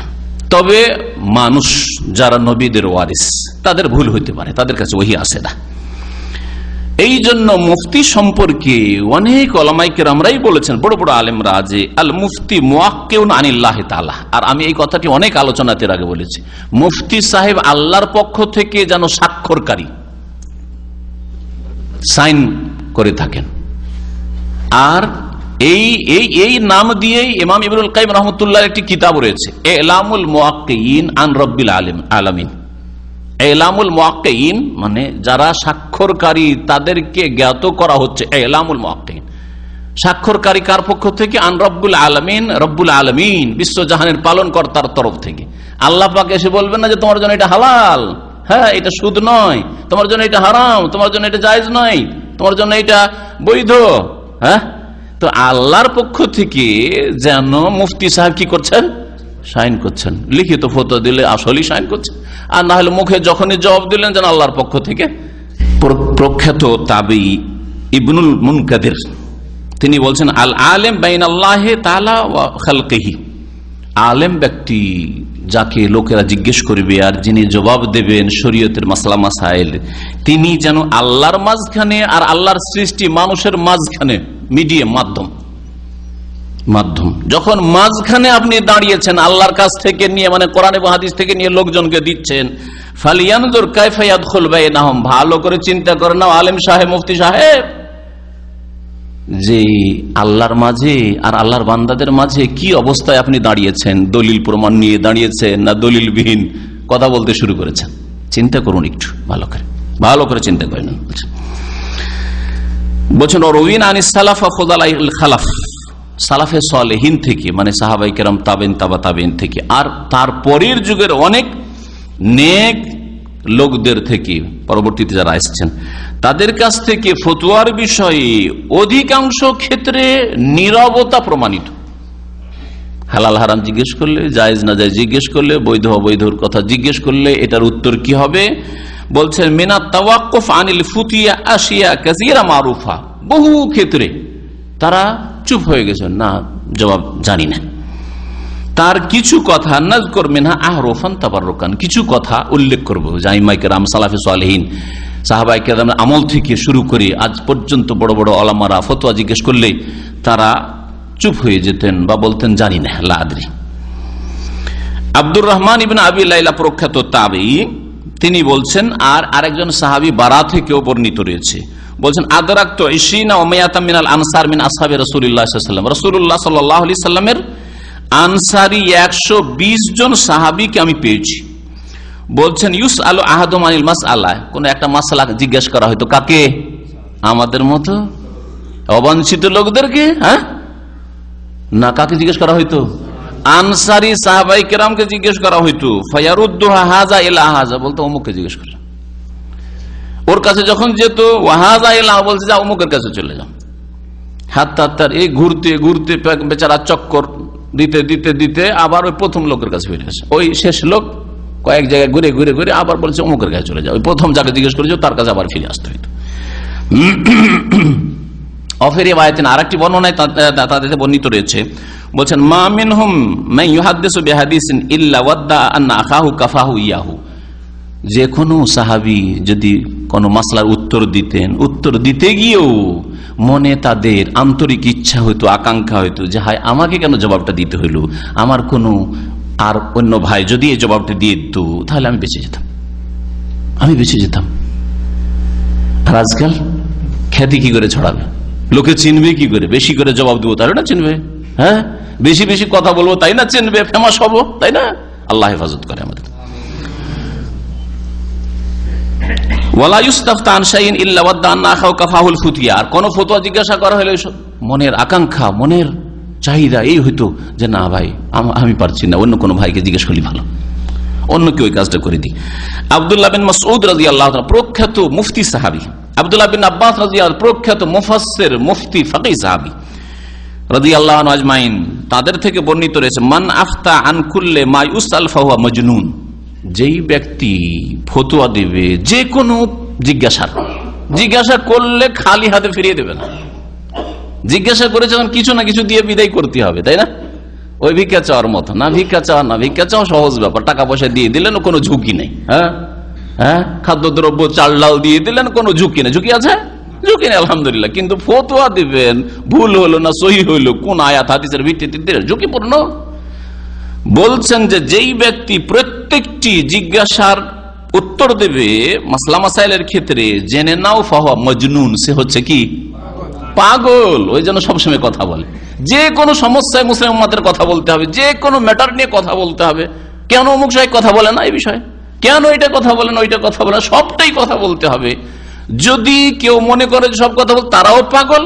আর যদি নিজে মুফতি সাহেব, আলেম সাহেব, দায়ী সাহেব মনে করে যে আমাকে কথা বলতে হবে, কারণ যখন বিষয়টা এসছে, আজকাল আলাপ আলোচনা হচ্ছে এই বিষয়টাই, আর এটা পত্র পত্রিকা আসছে সমস্যা, তখন বলতে হবে কিছু, তাহলে সেও পাগল, মুফতিও পাগল আর জনসাধারণ পাগল। সব জায়গায় কথা বলতে হবে সবাইকে না, কখনো না। কে বলেছেন পাগল? সব মাসলার উত্তর যদি দিতে সাহস করেন তার মানে পাগল। কে বলেছেন? আব্দুল্লাহ বিন মাসউদ সাহাবী, আব্দুল্লাহ বিন আব্বাস সাহাবী রাদিয়াল্লাহু তাআলা আনহু আজমাইন। প্রখ্যাত তিনজন তাবেঈ, ইমাম শাআবী, হাসান বসরি আর আবু হোসেন হাসিন, এই তিনজন বলছেন, তারা বলছে ইন্না আহাদাকুম লা ইফতি ফিল মাসআলাতি, আমাদের জামানায়, তাবেঈনদের জামানায়, সাহাবাদের জামানা থেকে পরিবর্তন আসছে। তাহলে আজকে মানুষের স্বভাব কত দূরে চলে গেছে দ্বীন ইসলামের আদর্শ থেকে। বলছেন যে তোমাদের মধ্যে অনেকে আজকাল আছে যারা মাসলা মাসাইলে ফতোয়া দিয়ে থাকে। ওয়ালাউ ওয়ারাদাত আলা উমর ইবনে আল খাত্তাব, যদি এই ফতোয়াটি, এই মাসলাটি জিজ্ঞাসা করা হয়তো উমরকে, আমিরুল মুমিনিনকে, লা জামালাহ আহলু বাদর, নিজে একা জবাব না দিয়ে বদরে যে সব প্রখ্যাত সাহাবীরা, অগ্রগামী ইসলামের ক্ষেত্রে সাহাবীরা হাজির হয়েছিলেন, ওই সব বদরে 313 জনকে এনে হাজির করে দিতেন যে তোমরা বলো, না হলে আমি একা বলতে পারবো না। উমর একা জবাব দিতে সাহস করতেন না, আহলে বদরের মুজাহিদিনদেরকে হাজির করে দিতেন পরামর্শ নেওয়ার জন্য, তাদের মতামত নেওয়ার জন্য। আর আজকাল এমন অবস্থা হয়েছে যে যাকে জিজ্ঞাসা করা হয় মনে করছে আমি জবাব দেবো না, তো আর জবাব দিবে কে? আতা ইবনে সাইদ প্রখ্যাত তাবেঈ, মক্কার প্রখ্যাত আলেম ইমাম তাবেঈ, তিনি বলছেন আদরাকতু আকওয়ামান, আমি বহু উলামায়ে কিরামদেরকে পেয়েছি। তাবেঈ বলছেন, মানে সাহাবায়ে কিরাম তাবেঈনদেরকে পেয়েছেন তিনি। ইউসালু আহাদুম আনিশ শাইয়্যি, কোন বিষয় সম্পর্কে জিজ্ঞাসা করা হলে ফায়াতাকাল্লাম, জবাব দিলে ওয়া ইয়ারউদু, থরথর করে কাঁপতেন। সাহাবী কোন মাসলার জবাব দিলে থরথর করে কাঁপতেন, তাবেঈ মাসলার জবাব দিলে থরথর করে কাঁপতেন যে আল্লাহ কি করছি, এটা ঠিক বললাম কি ভুল বললাম, আল্লাহ পাক ধরে না নেন, পকড়াও না করেন, কাঁপতেন থরথর করে। সুফিয়ান বিন ওয়াইনা প্রখ্যাত মুহাদ্দিস, আর ইমাম সহনুন, এই সহনুন ইমাম মালিকের খাস ছাত্র, তারা বলছেন আজসারুন নাস আলাল ফুতিয়ে আকাল্লুহুম ইলমান, আর এই কথাটি বলেছেন আলকামা, আব্দুল্লাহ বিন মাসউদ রাদিয়াল্লাহু তাআলার প্রখ্যাত ছাত্র। আলকামা ইমাম আবু হানিফা রাহমাতুল্লাহ আলাইহির ওস্তাদের ওস্তাদ, তাবেঈ, আব্দুল্লাহ বিন মাসউদের ছাত্র। এই আলকামা এবং সুফিয়ান সহনুন এরা বলছেন আজসারুন নাস আলাল ফুতিয়া আকাল্লুহুম ইলমান, যারা ফতোয়া দেওয়ার ক্ষেত্রে বেশি দুঃসাহসিকতা দেখায়, কোনো ভয় নেই, নির্দ্বিধায় ফতোয়া, অসুবিধাটা কি, কোরআন হাদিস জানি তো, অসুবিধাটা কি, এতদিন ধরে কোরআন হাদিস পড়াশোনা করছি, চর্চা করছি, অসুবিধাটা কি। ফতোয়া দিতে যে বেশি সাহস দেখাবে, জানবে যে আকাল্লুহুম ইলমান, সে সবচেয়ে কম জ্ঞানী, সবচেয়ে কম ইলম রাখে। অল্প বিদ্যাই ভয়ঙ্করী, আমাদের দেশে কথাটা এখান থেকে এসেছে, তাই না? অল্প বিদ্যা থাকলে অল্প পানির মাছের মতো ফুটুং ফুটুং করে পানি নাড়াতে থাকবে, আর বেশি পানির মাছ তো আর পানিকে নাড়ায় না। ইমাম শাফি, চার ইমামের উক্তি এখানে পেশ করবো। ইমাম শাফি রহমতুল্লাহ আলাইহি সম্পর্কে বর্ণিত রয়েছে ওয়াকাদ সুইলা আন মাসআলাতিন ফালাম ইউজিব, একটা মাসলা জিজ্ঞেস করা হয়, জবাব দিলেন না। ফাকিলা লাহু, তখন আবার জিজ্ঞাসা করা হইল তাকে, ফাকালা হাত্তা আদরি আন্নাল ফাদলা ফি সুকুতি আও ফিল জওয়াব, জবাব দিচ্ছেন না, তখন জিজ্ঞাসা করলেন ইমাম সাহেব, শেখ, ওস্তাদ জবাব দেন। ইমাম শাফিকে তার ছাত্ররা বা জিজ্ঞাসাকারী বলছে যে আপনি জবাব দেন, এটা কিছু বলেন। তো বলছেন আমি চিন্তা করছি যে এখানে জবাব দেওয়াটা আমার জন্য কল্যাণকর হবে নাকি নীরবতা কল্যাণকর হবে। চুপ থাকলে আমি নিরাপদ থাকবো, বাঁচবো আল্লাহর আযাব থেকে, না জবাব দিলে ভালো কাজ হবে, কোনটা ভালো হবে চিন্তা করছি। ইমাম আহমদ বিন হাম্বালের ছাত্র আসরাম নামক এক ছাত্র ছিলেন, তিনি বলছেন সামিআতু আহমদ বিন হাম্বাল, ইমাম আহমদ বিন হাম্বালকে বলতে শুনেছি, ইউকসিরু আন ইয়াকুল, বহু মাসলার ক্ষেত্রে বেশি, খুব বেশি বেশি বলতেন উত্তরে লা আদরি, মাসলা জিজ্ঞাসা করেন ভাই জানি না। আর আজকাল আমাদের মতো অনেকে আছেন যারা মাসলা জিজ্ঞেস করা হয়েছে আর মাসলাটাতে যদি লা আদরি বলি তো বড় লজ্জার বিষয়, জানো আপনাদের কাছে যেন আমি ছোট হয়ে গেলাম, তাই না? আর জনসাধারণ ওই রকমই, মানে যেমন মুফতি তেমন জনসাধারণ, আরে বলছে এত বড় শেখ আর এত বড় দায়ী, আর একটা মাসলা জিজ্ঞাসা করলাম জবাব দিতে পারলো না, বুঝতে পেরেছেন? যেমন মুফতি তেমন জনসাধারণ, সুবহানাল্লাহিল আযীম। অথচ ইমাম শাফি ইলমের পাহাড়, ইমাম আহমদ ইলমের পাহাড়, সুবহানাল্লাহ, মুহাদ্দিস বলেন, ফকিহ বলেন, ইমাম বলেন, যা বলবেন তাই চলবে। আর আপনার ক্ষেত্রে, আর আজকালকার অধিকাংশ যাদেরকে আলেম বলা হচ্ছে তার ক্ষেত্রে তালেব ইলম বলা চলবে কিনা আল্লাহ পাক ভালো জানে। বলছেন যে বেশি বেশি মাহমুদ বিন হাম্বলকে বলতে শুনেছি লা আদরি, মাসলা জিজ্ঞেস করা হলে জানি না, কোনো আইব কোনো দোষের কথা না। ইমাম মালিকের এক ছাত্র হাইসাম বিন জামিল বলছেন শাহেদ মালিক, আমি ইমাম মালিকের দর্শে একদিন হাজির হলাম, সুইলা আন সামানিনা ওয়া আরবাইনা মাসআলা, 48টা মাসলা জিজ্ঞেস করা হলো তাকে। ফাকালা ফি ইসনাতাইন ওয়া সালাসিনা মিনহা, 32টা মাসলায় বলেন লা আদরি, জানি না। একদিনের দর্শে আলোচনা ইমাম মালিককে কতটা মাসলা জিজ্ঞেস করা হলো? 48টা। কয়টার জবাবে লা আদরি বললেন, জানি না বললেন? 32টাতে বললেন জানি না। তাহলে মাত্র কয়টার জবাব দিয়েছেন? 8 আর 16টা, মাত্র 16টা জবাব দিয়েছেন। ওয়ান মালিক, ইমাম মালিক রাহমাতুল্লাহ আলাইহি থেকে বর্ণিত রয়েছে আন্নাহু রুব্বামা কানা ইউসালান 50 মাসআলা ফালা ইউজিবু ফি ওয়াহিদাতিন মিনহা, 50টা মাসলা জিজ্ঞেস করা হইতো, কিন্তু কখনো কখনো একটারও জবাব দিতেন না, কোনটারই জবাব দিতেন না। ওয়া কানা ইয়াকুলু, আর বলতেন এই কথা, মাসআলাতিন ফায়ামবাগি ক্বাবলা আল জাওয়াব আন ইয়ারযা নাফসাহু আলাল জান্নাতি ওয়ান নার ওয়া কাইফা খালাসু সুম্মা ইউজিব।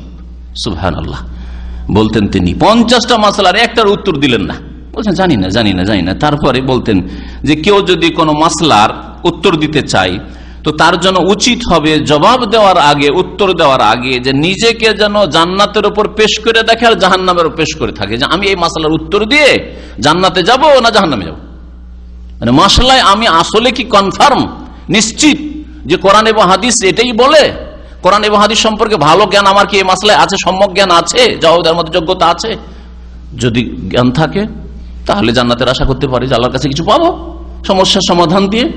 আর যদি অস্পষ্ট থাকে তাহলে জাহান্নামের পেশ করে দেখুক কি সাহস, জাহান্নামে যেতে চায়। ওয়াকাইফা খালাসুহু, আর কেমন করে জাহান্নাম থেকে রেহাই পাবে চিন্তা করুক। সুম্মা ইউজিব, তারপরে জবাব দিক। ওয়াসুইলা আন মাসালাতিন ফাকালা লা আদরি, একবার ইমাম মালিক রাহমাতুল্লাহ আলাইহি মাসলা জিজ্ঞেস করা হলো, তখন জবাব বললেন লা আদরি, জানি না। জানি না কথাটি বলাটা তাদেরকে সামান্যতম কোন রকমের দোষ আইব ছিল না, লা আদরি, জানি না। ফাকিলা, তখন তাকে ওই জিজ্ঞাসাকারী বলছে হিয়া মাসালাতুন খাফিফাতুন সাহলা, এমন মাসলা জিজ্ঞেস করেছি শেখ যেটা হচ্ছে হালকা মাসলা এবং সহজ মাসলা। যে জিজ্ঞাসা করেছে সে বলছে হালকা আর সহজ। ফাগাজেবা, ইমাম মালিক অত্যন্ত রাগান্বিত হয়ে গেলেন। ওয়াকাল, আর বল লাইসা ফিল ইলমি শাইউন খাফিফ, কোরআন এবং হাদিসের ইলমের ক্ষেত্রে কোনো হালকা বলে কিছু নেই। হালকা বলবে এটা হালকা মাসলা হইল, সুন্নাতের মাসলা, হ্যাঁ, সামান্য ব্যাপার, সামান্য ব্যাপার নাই। শরীয়তের ব্যাপারে এই সামান্য আর হালকা এসব কথা নেই আসলে। ইমাম শাফিঈ রাহমাতুল্লাহ আলাইহি বলছেন মা রাআইতু আহাদান জামা আল্লাহু তাআলা ফীহি মিন আলাতিল ফুতিয়া মা জামা ফি ইবনে ওয়াইনাতা ওয়া আসকাতা মিনহু আনিল ফুতিয়া। ইমাম শাফিঈ রাহমাতুল্লাহ আলাইহির ওস্তাদ ছিলেন সুফিয়ান বিন ওয়াইনা। বলছেন তার ওস্তাদ সম্পর্কে যে ফতোয়া দেওয়ার জন্য যেসব অস্ত্র লাগে, মানে যেসব জ্ঞান লাগে, বিদ্যা লাগে, কোরআনের জ্ঞান, তাফসীরের জ্ঞান, হাদিসের জ্ঞান, হাদিসের সহিহ জয়ীফের জ্ঞান, হাদিসের ফিকহের জ্ঞান, হাদিস থেকে মাসলা মাসা ইস্তেমবাতের জ্ঞান ইত্যাদি, তারপরে উসুল হাদিসের জ্ঞান, উসুল ফিকহের জ্ঞান, তারপরে আরবি ভাষার জ্ঞান, সমস্ত জ্ঞান যথেষ্ট পরিমাণে সুফিয়ান বিন ওয়াইনের কাছে ছিল। আমি জানি না যে এমন কোন ব্যক্তি যার মধ্যে ফতোয়া দেওয়ার যোগ্যতা এত বেশি ছিল ইবনে ওয়াইনার তুলনায়। মা জামা ফি ইবনে ওয়াইনা, সুফিয়ান বিন ওয়াইনার মধ্যে যেমন এই ইলমগুলি ছিল, তারপরেও আসকাত মিনহু আনিল ফুতিয়া, ফতোয়ার ক্ষেত্রে সবচেয়ে বেশি নীরবতা পালনকারী ছিলেন তিনি। ফতোয়া জিজ্ঞেস করলে নীরব হয়ে যেতেন, চুপ হয়ে যেতেন। ওয়াকাল আবু হানিফা, এখন ইমাম আবু হানিফা রাহমাতুল্লাহ আলাইহি কি বলেছেন। ইমাম আবু হানিফার কয়েকটি উক্তি এখানে আমি উল্লেখ করবো আপনাদের সামনে। তিনি বলছেন একটি জায়গায় লাউলাল ফারাকু মিনাল্লাহি তাআলা, আল্লাহর যদি ভয় না হইতো যে আইয়াদিয়াল ইলম মা আফতাইতু, যে আমরা যদি কোরআন এবং হাদিসের আলোকে ফতোয়া দেওয়ার চেষ্টা না করি তাহলে ইলম ধ্বংস হয়ে যাবে, নষ্ট হয়ে যাবে। তাহলে আমাদের ভিতরে থেকে যাবে, লোকজন জানতে পারবে না, আর যখন জানবে না তাহলে ধীরে ধীরে কি হয়ে যাবে, হ্যাঁ, দিনের জ্ঞান উঠে যাবে। এই আশঙ্কা যদি না থাকতো, ভয় না থাকতো যে আল্লাহ জিজ্ঞাসা করবে যে তুমি কোরআন হাদিসের জ্ঞানকে লুকিয়ে রেখেছো আর তোমার পরবর্তী লোকেরা জানতে পারেননি, যার ফলে জাতি জাহেল মূর্খ হয়ে গেছে, এই ভয় যদি না হইতো, ইলম নষ্ট হয়ে যাওয়ার ভয় না হইতো, মা আফতাইতো, কখনো ফতোয়া দিতাম না, মা আফতাইতো, কখনো ফতোয়া দিতাম না। ইয়াকুনু লাহুমুল মাহনা ওয়া আলাইয়াল বিজর। তারপর ইমাম আবু হানিফা বলতেন যে হ্যাঁ, ফতোয়া জিজ্ঞাসা করে তুমি আরাম করবে, নাকে তেল দিয়ে ঘুমাবে, যে কাজ হয়ে গেছে, ফতোয়া উত্তর পেয়ে গেছি, তাই না, আপনার সমস্যার সমাধান হয়ে গেল, আপনি আরামে কি ঘুমাবেন বাড়িতে গিয়ে, আর বোঝা আমার উপর আসবে, বোঝা আমি উঠাবো, গুনার বোঝা ভুল করে দিয়ে আপনি আরাম করবেন মশলা নিয়ে গিয়ে। আপনি তো বলে দিবেন, যদি ভুলও হয়ে থাকে তো বলবেন যে ইমাম আবু হানিফা বলেছেন, আমি কি করবো, আল্লাহ তুমি তাকে জিজ্ঞেস করো, বোঝা আমার উপর গুনার আসবে হয়তো এই আশঙ্কা, আর তুমি নাকে তেল দিয়ে ঘুমাবে ফতোয়া নিয়ে। যে যদি ভয় না থাকতো ইলম নষ্ট হয়ে যাওয়ার, ইলম গোপন করার, যে এরপরে লোকেরা অজ্ঞ হয়ে যাবে যদি ইলমের প্রচার না করা হয়, তাহলে আমি ফতোয়াই দিতাম না, ইমাম আবু হানিফা রাহমাতুল্লাহ বলছেন।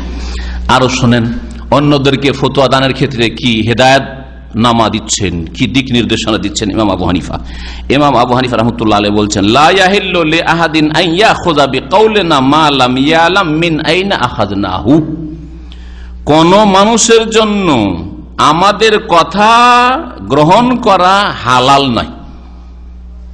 কালা আবু হানিফা বলেছেন, সুতরাং সেটাই দলিল হয়ে গেল। কালা শাফি বলেছেন দলিল হয়ে গেল, মালিক বলেছেন দলিল হয়ে গেল, আহমদ বিন হাম্বল বলেছেন দলিল হয়ে গেল, ইমাম বুখারী বলেছেন দলিল হয়ে গেল, অমুক শাইখ বলেছেন দলিল হয়ে গেল আপনার, না, কখনো না। লা ইয়াহিল্লু লিআহাদিন আন ইয়াখুযা বিকাউলিনা, আমাদের কথাগুলিকে কোন মানুষের জন্য নেওয়া হালাল নয়, মানে কি আমাদের কথাকে শুধু শুধু নিয়ে নেওয়া হারাম, মালাম ইয়ালাম, যতক্ষণ পর্যন্ত না জানবে সেই ব্যক্তি, মিন আইনা আখাযনাহু, কোন খান থেকে ওই কথাটি নিয়েছি, কোন আয়াত থেকে নিয়েছি, কোন সূরার কোন আয়াত থেকে, কোন হাদিস থেকে নিয়েছি, কোন দলিলের ভিত্তিতে নিয়েছি, কোন সাহাবীর এর সমর্থন রয়েছে এই ফতোয়ার বিষয়ে, কোন খলিফার থেকে প্রমাণ রয়েছে, যতক্ষণ পর্যন্ত না জানবে যে আমাদের নেওয়ার উৎস কোথায়, কোন উৎস থেকে আমি নিয়েছি, যতক্ষণ না জানবে, না জেনে শুধু কালা আবু হানিফা কালা শাফি আমাদের মযহাবে আছে বলে দেবে, হালাল কথা না, এটা হারাম কথা। আরো শোনেন, তারপরে তিনি বলছেন হারামুন আলা মান লাম ইয়ারিফ দালিলি আন ইফতিয়া বিকালামি, ওই ব্যক্তির জন্য ফতোয়া দেওয়া আমার কথার ভিত্তিতে হারাম যেই ব্যক্তি আমার দলিল জানলো না, মান লাম ইয়ারিফ দালিলি, যে আমার দলিল জানলো না কোন আয়াত কোন হাদিস, তার জন্য আমার কথার ভিত্তিতে আন ইফতিয়া বিকালামি, আমার কথার ভিত্তিতে ফতোয়া দেবে, এটা হারাম। কেন? ফাইন্নানা বাশারুন, বলছে আমরা মানুষ। জানলাগুলি খোলা আছে নাকি বন্ধ করে দেখো, পিছন থেকে একজন বলছেন ইমাম আবু হানিফা রাহমাতুল্লাহি আলাইহি, হারামুন আলা মান লাম ইয়ারিফ দালিলি, যেই ব্যক্তি আমার দলিল জানলো না তার জন্য হারাম যে আন ইফতিয়া বিকালামি, আমার কথার ভিত্তিতে ফতোয়া দেবে। হ্যাঁ, তাহলে একটা ফিকহের কিতাব পড়ে নিলেন, ফতোয়ার কিতাব পড়ে নিলেন, আর অমুক সাহেব বলেছেন, আর ওই কথার ভিত্তিতে ফতোয়ার জবাব দিয়ে দিলেন, এটা হারাম কাজ। এটা কি কাজ? কে বলছেন? আমি বলছি, ইমাম আবু হানিফা রাহমাতুল্লাহি আলাইহি বলেছেন। কেন? কারণ কি? কেন হারাম হবে? আরে এত বড় আলেম, এত বড় ইমাম বলেছেন, তার কথার ভিত্তিতে তারা জানতেন না? তো বলছে ফাইন্নানা বাশারুন, কারণ বলছেন আমরা মানুষ, নাকুলুল কাওলা আলিয়াম, একটা কথা আজকে বলি, এরকম উত্তর দিলাম আজকে হয়তো, ওয়ানারজিউ আনহু গাদান, আগামী কালকে ওইটা থেকে প্রত্যাহার করে নি, ফিরে যায়, ওটা থেকে ফিরে যায়, হতে পারে। কখনো আপনি দোষ চাপাবেন না যে শেখ আপনার একটা বক্তব্য শুনেছি যে আপনি এরকম ফতোয়া দিয়েছেন, আবার আজকে বলছেন এইরকম, কখন এটা বল, আমার এটা দোষ নয়। ইমাম আবু হানিফা রাহমাতুল্লাহ যদি এই কথা বলেন, তো আমি কোন ক্ষেত্রে আবার যে আজকে একটা কথা বলি, কালকে একটা কথা। সুতরাং 2-4-5 বছর আগে যদি আমি বক্তব্যে কোনো একটা মাসলায় উত্তর দিয়ে থাকি, যে ধরেন উদাহরণস্বরূপ আকিকাতে যদি বলে থাকে যে 7 দিনে 7ম দিনে আকিকা, 14 দিনে 21 দিনে নেই, আমার কাছে তখন সেই হাদিস 14 দিন 21 দিন হাদিস জয়ীফ ছিল আমার জ্ঞানে, আর এখন আমি জানি যে এই হাদিসটাও সহিহ, সুতরাং 7ম দিনে 24 দিনে 24 দিন কি বলছে 14 দিনের দিনে অথবা 21 দিনের দিনে যদি কেউ দায়িত্ব দিতে পারে, ফতোয়া পরিবর্তন হতে পারে। ফতোয়া পরিবর্তন হলে পরেরটাই যে ঠিক হবে নিশ্চিত, তাও আল্লাহ আলাম, আল্লাহ ভালো জানেন, হতে পারে এটা আমার ভুল হতে পারে, জরুরি নয় যে পরেরটাই ঠিক হবে। তবে আল্লাহ পাক রব্বুল আলামিন জানো ভালোর দিকে নিয়ে যান, মন্দর দিকে না নিয়ে যান। রব্বানা লা তুযিগ কুলুবানা বা'দা ইয হাদাইতানা, আর ইচ্ছা করে যাতে ভুল না হয়, অনিচ্ছাকৃত ভুল ভ্রান্তি হতে পারে, আল্লাহ মাফ করবেন। রব্বানা লা তুআখিযনা ইন নাসিনা ওয়া আখতানা, আল্লাহ ধরিও না আমাদেরকে, পাকড়াও করিও না যদি আমরা ভুলে যাই অথবা অনিচ্ছাকৃত ভুল করে দিই। আও আখতানা, ইচ্ছা করে ভুল করে আল্লাহ মাফ করবেন না, আল্লাহ ধরবেন। কিন্তু ভুলে গেলে অথবা ভুল করলে, অনিচ্ছাকৃত ভুল করলে আল্লাহ পাক ইনশাআল্লাহ তাআলা মাফ করবেন, গফুরুর রহিম তিনি। যেমন জনসাধারণকে আল্লাহ পাক মাফ করবেন, তেমন আলেমকে, তালেব ইলমকে আল্লাহ পাক মাফ করবেন। আর একটি বক্তব্যে ইমাম আবু হানিফা রাহমাতুল্লাহ আলাইহি বলছেন, ইযা কুলতু কাওলান ইউখালিফু কিতাবাল্লাহ, আমি যদি কোনো কথা বলি, কোনো ফতোয়া দিই যেটা কিতাবুল্লাহর খেলাফ হয়ে যায়, তোমাদেরকে লাগে যে এটা কোরআন কারীমের অমুক আয়াতের খেলাফ হয়ে গেছে, ওয়া খাবরা রাসূল সাল্লাল্লাহু আলাইহি ওয়াসাল্লাম অথবা রাসূলুল্লাহ সাল্লাল্লাহু আলাইহি ওয়াসাল্লাম কোনো হাদিসের খেলাফ হয়ে যায়, ফাতরুকু কাওলি, তাহলে আমার কথা কি করিও? তরক করে দিও, ছেড়ে দিও। অন্য জায়গায় রয়েছে ফাদরিবু বিকাওলি আরজাল হায়াত, আমার কথাটি দেওয়ালে ছুঁড়ে মারিও, দেওয়ালে ছুঁড়ে ফেলিও। রাসূলুল্লাহ সাল্লাল্লাহু আলাইহি ওয়াসাল্লামের ক্ষেত্রে, কোরআন আয়াতের ক্ষেত্রে। আরেক জায়গায় রয়েছে শাহুল মুহাদ্দিস দেহলভী রাহমাতুল্লাহ আলাইহি, ভারতের প্রখ্যাত ইমাম মুহাদ্দিস ফকিহ, তিনি তার হুজ্জাতুল্লাহিল বালেগায় এইগুলি কোটেশন করেছেন, উল্লেখ করেছেন। অনেকগুলি কিতাবে রয়েছে, ইমাম শাওকানি একটি কিতাব রয়েছে, তাতেও রয়েছে, অনেক কিতাবে এই বিষয়গুলি রয়েছে। তো তাতে জিজ্ঞাসা করা হয়েছে ইমাম আবু হানিফা রাহমাতুল্লাহ আলাইহিকে, যদি সাহাবীর কথার খেলাফ হয় আপনার কথা, তখন তিনি বলছেন উতরুকু কওলি লিকাওলিস সাহাবা, আমার কথা সাহাবাই কেরামদের কথার বিরোধী হলে, বিপরীত হলে আমার কথা ছেড়ে দিও, সাহাবীদের কথা নিয়ে নিও, কারণ তারা সাহাবী, আমি সাহাবী না। তাকে জিজ্ঞাসা করা হইল 3য় পর্বে যে জাকানা কওলুকা ইউখালিফু কাওলাত তাবেঈন, যদি আপনার কথা তাবেঈনদের কারো কথার খেলাফ হয়, তখন তিনি বলেছিলেন হুম রিজাল ওয়া নাহনু রিজাল, তারাও মানুষ আমিও মানুষ, মানে আমারও ভুল হইতে পারে আবার তাদেরও ভুল হইতে পারে, আমার যেমন কথার ভুল হওয়ার সম্ভাবনা রয়েছে তাদেরও ভুল হওয়ার সম্ভাবনা রয়েছে। সাহাবীর সামনে তিনি পেশ করেননি নিজেকে, তাহলে রাসূলুল্লাহ সাল্লাল্লাহু আলাইহি ওয়াসাল্লাম হাদিসের সামনে সহিহ হাদিস ছেড়ে দেবেন মযহাবের ভিত্তিতে, সহিহ হাদিস ছেড়ে দেবেন তাকলিদের ভিত্তিতে। আপনার জন্য কি করে জায়েজ হতে পারে? কাল কিয়ামতে জবাব দিতে হবে না? ভালো করে চিন্তা করেন, জবাব দিতে হবে কি হবে না চিন্তা করেন একটু। আইম্মা কেরাম বরি মুক্ত, আইম্মা কেরামের উপর কোন দোষ চাপবেন না, তারা সতর্ক সাবধান করে দিচ্ছে। ইয়াকুল ইবনে আবেদিন ফি কিতাবিহি, একজন ফাকি, প্রখ্যাত ফাকি ইবনে আবেদিন, ইবনে আবেদিন এর কিতাব হচ্ছে ফাতোয়া শামিয়া, শামিয়া রদ্দুল মুহতার, তাতে রয়েছে ইজা সাহাল হাদিস, ইজা সাহাল হাদিস ফাহুয়া মাযহাবি, এটা হচ্ছে ইমাম আবু হানিফা রাহমাতুল্লাহর উক্তি, যদি সহিহ হাদিস পাও সেটা হচ্ছে আমার মাযহাব। এই কথাটির ভিত্তিতে বলছেন ওয়াকানা আলা খিলাফিল মাযহাব, সহিহ হাদিস যদি কোনো ব্যক্তি পেয়ে যায় আর সেটা মযহাবের খেলাফ হয়, ধরেন আপনি জন্মসূত্রে হানাফি বা হানাফি মাদ্রাসায় পড়েছেন, হানাফি আলেম, হানাফি মৌলভী সাহেব হুজুর, অথবা শাফি, যে কোনো একটা মযহাবের ধরে নেন, আর দেখলেন যে আপনার মযহাবের, হানাফি মযহাবের খেলাফ হচ্ছে সহিহ হাদিস, সহিহ হাদিস আপনি ওর উল্টো পাচ্ছেন। ওমেলা বিল হাদিস, এই ফতোয়া শামিয়াতে ইবনে আবেদিন ফাকিহ, তার জামানা বেশি দূরের নয়, 250-300 বছর, শেখ মোহাম্মদ আব্দুল্লাহ রহমতুল্লাহ আলাইহি জামানার লোক, এমন নয় যে আগের যুগের কথা বলছে। তিনিও বলেছেন এই কথা যে মযহাবের খেলাফ যদি হাদিস বা হাদিসের খেলাফ যদি মযহাব, আদব হচ্ছে হাদিসের খেলাফ মযহাব, মযহাবের খেলাফ হাদিস বলবেন না, কারণ হাদিসকে আগে রাখতে হবে, তাই না? হাদিসের খেলাফ মযহাব হচ্ছে, হাদিসের উল্টো মযহাব হয়ে যাচ্ছে। কোনটার উপর আমল করবেন, মযহাবের ওপর না হাদিসের ওপর? এই কথাটা যদি দেশের মানুষরা মেনে নিত তাহলে তো সব ঝামেলাই শেষ হয়ে যেত। হ্যাঁ, তাহলে তো উম্মত ওয়াহিদা, আল্লাহ যে কোরআনে বলেছেন এই উম্মত হচ্ছে এক উম্মত, সবাই এক উম্মতই হয়ে যেত। আল্লাহ পাক যেন আমাদের তৌফিক দান করে। বলছেন ইবনে আবেদিন যে মযহাব যদি, মযহাবের ফতোয়া যদি হাদিসের খেলাফ হয়, তাহলে কি করতে হবে? ওমেলা বিল হাদিস, আমল করবে কিসের ওপর? হাদিসের উপর আমল করবে। ওয়াকুনু যালিকা মাযহাবু, এটাই তার মযহাব হবে। তার মানে এই না যে হাদিসের উপর আমল করলো সেই জন্য মযহাব ত্যাগ করে দিল, গুমরাহ হয়ে গেল। যেমন বিদাতি ভাইরা অনেকে বলে থাকে যে মযহাব ছেড়ে দিল মানে গুমরাহ হয়ে গেল, তাকলিদ ছেড়ে দিল।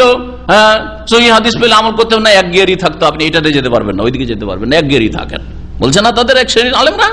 হ্যাঁ, না, ইবনে আবেদিন তা তো বলছেন না। তাদের উলামায়ে কেরাম যারা সত্যিকার আলেম ফকিহ, তারা তো তা বলছেন না, বলছেন যে ওমেলা বিল হাদিস, হাদিসের আমল করবে।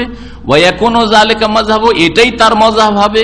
ওয়ালা ইয়াখরুজু মুকাল্লিদাহু আন কাউনিহি হানাফিয়ান বিল আমালি বিহি, আর হাদিসের, সহিহ হাদিসের উপর আমল করলে হানাফি হওয়া থেকে বেরিয়ে গুমরাহ হয় না, আসল হানাফি সে থাকলো, এইটা হচ্ছে আসল হানাফি। আর ইনশাআল্লাহ তাআলা প্রকৃত মযহাবধারীকে বা মযহাবের অনুসারীকে এর উপরে একটা বিস্তারিত আলোচনা আছে, অনেক দিন থেকেই ভাবছি, কিন্তু সময় সুযোগ হয়ে উঠছে না, করছি না, করবো ইনশাআল্লাহ তাআলা। তো এতে অন্তত এতটুকু জানলেন যে সহিহ হাদিসকে যদি ধরে নেন, আপনি সহিহ হাদিস আমল করেন, তাহলে হানাফি হওয়া থেকে বেরিয়ে গুমরাহ হইলেন না, বরং আপনি হেদায়েত প্রাপ্ত। কেন, কি করে আপনি মযহাবের অনুসারী থাকলেন, ইমাম আবু হানিফার অনুসারী, মযহাবের বিরোধিতা করলেন, হাদিসের উপর আমল করলেন, আর বলছেন হানাফি হওয়া থেকে বের হইলেন না? কিসের যুক্তিতে? বলছেন ফাকাদ সাহান আবি হানিফাতা, কারণ সহিহ সূত্রে প্রমাণিত রয়েছে আবু হানিফা রাহমাতুল্লাহ আলাইহি থেকে আন্নাহু কাল, তিনি বলেছেন ইযা সাহাল হাদিসু ফাহুয়া মাযহাবি, সহিহ হাদিস যখন হয়ে যাবে, পেয়ে যাবে, সেটা হচ্ছে আমার মযহাব। এই কথাটি ইমাম আবু হানিফা বলেছেন, ইমাম শাফি থেকে বর্ণিত রয়েছে, অন্য আইম্মায়ে কেরাম থেকে বর্ণিত রয়েছে, ইযা সাহাল হাদিস ফাহুয়া মাযহাবি, সহিহ হাদিস আমার মাযহাব। ইমাম খতিব বাগদাদি আর সাইমারি, যারা এই ফতোয়ার আদব কায়দার উপর কিতাব লিখেছেন, তারা বলছেন কাল্লা মান হারিসা আলাল ফুতিয়া, যারা এই ফতোয়া দেওয়ার ক্ষেত্রে আগ্রহী হবে, ফতোয়া দেওয়ার ক্ষেত্রে সাবাকা ইলাইহা, কম্পিটিশন করবে, যে কে কত ফতোয়া দিতে পারে, ফতোয়াবাজি করবে, ইল্লা কাল্লা তৌফিকুহু, সে আল্লাহর পক্ষ থেকে সাহায্য তৌফিক কম পাবে। যে বেশি ফতোয়া দিতে চাইবে তাকে আল্লাহ তৌফিক দেবেন না। ওয়াজ তারবা ফি উমুরিহি, আর সে নড়বড়ে হয়ে যাবে, পথভ্রষ্ট হয়ে যাবে, বক্র পথে চলে যাওয়ার আশঙ্কা রয়েছে। ওয়াইন কানা কারিহান লিযালিক, আর যদি ফতোয়াকে অপছন্দ করে, আমি ফতোয়া দিতে পারবো না ভাই, আমার কাছে দিন শিখবেন, শিখে নেন, তাওহীদ সুন্নাতের কথা যা শিখবেন শিখে নেন, হাদিস পড়াচ্ছে ঠিক আছে, আকীদা পড়াচ্ছে ঠিক আছে, আমি ভাই ফতোয়া দিতে, আর কাউকে খুঁজে নেন আপনি। যদি ফতোয়া দেওয়া থেকে বাঁচার চেষ্টা করে, তাহলে তার সম্পর্কে বলছেন ইমাম খতিব বাগদাদি আর সাইমারি, গায়রু মুসিরিল্লাহ, ফতোয়া দেওয়াকে প্রেফার করে না, প্রাধান্য দেয় না, বরং ফতোয়া না দেওয়াকে প্রাধান্য দেয়। ওয়া আহালাল আমরা ফিহি আলা গায়রিহি, অন্য আলেমের কথা বল, ভাই আর আমার চেয়ে বড় আলেমরা আছে তাদেরকে জিজ্ঞেস করে নাও। যদি এইরকম করে কানাতিল মাউনাতু লাহু মিনাল্লাহ আকসার, তার আল্লাহর পক্ষ থেকে বেশি সাহায্য পাবে, আল্লাহ তাকে বেশি সাহায্য করবেন। হ্যাঁ, ওয়া সালাহু ফি জওয়াবিহি আগলাব, আর তার উত্তরে মাসলা মাসাইলের ফতোয়া দিতে গিয়ে যে উত্তর হবে, উত্তরে বিশুদ্ধতা বেশি আসবে, উত্তর সঠিক হবে, কারণ সে ফতোয়ায় আগ্রহী ছিল না, ফতোয়া দেওয়া থেকে বাঁচার চেষ্টা করেছে, তারপরেও ছাড়েনি, লোককে বলেছে, বলতে বাধ্য হয়তো হয়েছে, আর আল্লাহর কাছে সাহায্য কামনা করেছে। সুতরাং আল্লাহ পাক রব্বুল আলামিন তাকে বিপথে চালিত করবেন না, বরং তৌফিক দেবেন। ফতোয়া দেওয়ার ক্ষেত্রে আপনি কি করে বুঝলেন যে আপনি ফতোয়া দেওয়ার যোগ্য হয়ে গেছেন? এই বিষয়টি ইমাম মালিক রহমতুল্লাহ আলাইহি থেকে সনদ সহ বর্ণিত রয়েছে, তার ছাত্ররা বর্ণনা করেছেন। বলছেন ইমাম মালিক, মা আফতাইতু, আমি অতক্ষণ পর্যন্ত ফতোয়া দিইনি মদিনায়, অথচ মদিনার একমাত্র মুফতি তিনি তার জামানায়। হাত্তা শাহিদ আলী সাবওনা, 70 জন তাবেইন তাবা তাবেইন তারা সাক্ষী দিয়েছেন, আন্নি আহলুল লিজালিক, তার ওস্তাদ 70 জন ওস্তাদ বলেছে যে ইমাম মালিক ফতোয়া দেওয়ার যোগ্যতা রাখে, তখন আমি ফতোয়া দিয়েছি। আরেকটি বর্ণনায় রয়েছে, মা আফতাইতু হাত্তা সাআলতু মান হুয়া আলা মিন্নি হাল ইয়ারানি মাওদিআন লিযালিক, আমি অতদিন পর্যন্ত ফতোয়া দিতে শুরু করি যতদিন পর্যন্ত আমি আমার চাইতে যারা বেশি জ্ঞানী তাদেরকে জিজ্ঞাসা করে নিনি। আমি জিজ্ঞাসা করেছি, হাল ইয়ারানি মাওদিআন লিযালিক, আমি কি ফতোয়া দিতে পারবো, আমি কি মাসলা মাসাইলের উত্তর দিতে পারবো? এই কথা ইমাম মালিক জিজ্ঞাসা করেছেন। তারপরে যখন বলছে হ্যাঁ পারবে তুমি, তখন আমি ফতোয়া দেওয়া শুরু করেছি। যিনি ফতোয়া দেবেন, যিনি শরীয়তের মাসলা মাসাইলের উত্তর দেবেন, সেই ব্যক্তির একটি গুণ হচ্ছে সে যেন অধিক পরেজগার হয়, মুত্তাকি হয়, জাহিরুল ওয়ারা, আল্লাহ ভীরু যেন হয়। তাকওয়ার উপরে স্তর হচ্ছে ওয়ারার। তাকওয়া হচ্ছে হারাম নাজায়েজ থেকে বেঁচে থাকা, আর ফরজ ওয়াজিব আদায় করা, কাবিরা সাগিরা থেকে বেঁচে থাকা, সাগিরা থেকে বাঁচার চেষ্টা করা, এটা হচ্ছে তাকওয়া। আর ওয়ারা হচ্ছে সন্দেহের জিনিস থেকে বেঁচে থাকা।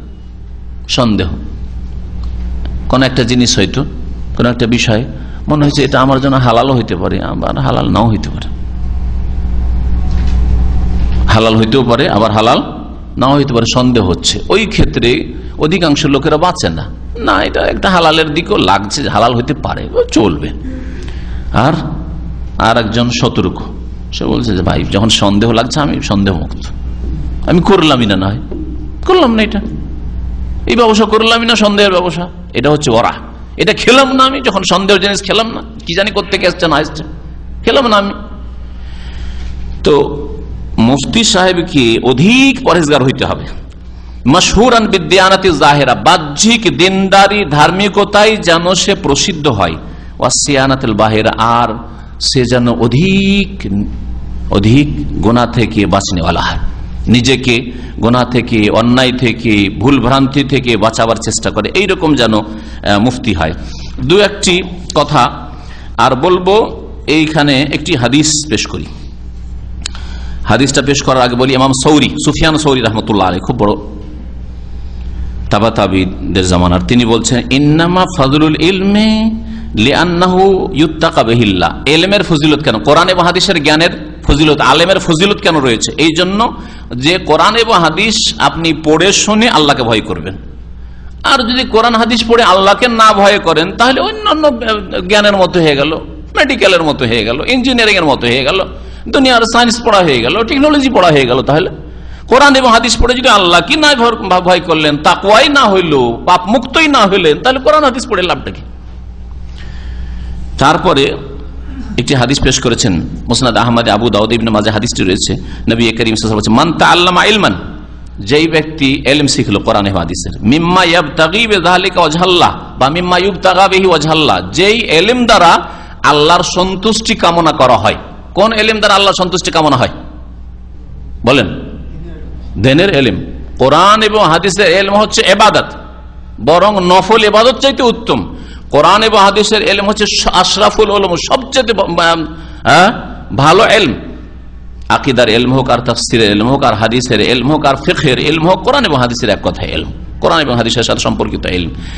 এই ইলম দ্বারা আল্লাহ পাকের সন্তুষ্টি কামনা করবেন। আপনি ছেলে মেয়েকে যদি পড়ান কোরআন এবং হাদিস, আপনার উদ্দেশ্য কি থাকবে? আল্লাহর সন্তুষ্টি কামনা, আল্লাহ আপনার উপর রাজি হবেন, আপনার ছেলে মেয়ের উপর রাজি হবেন, আপনার পরিবারের উপর রাজি হবেন, সেজন্য ছেলেকে আলেম করেছেন, মেয়েকে মাদ্রাসায় দ্বীনের শিক্ষা দিচ্ছেন।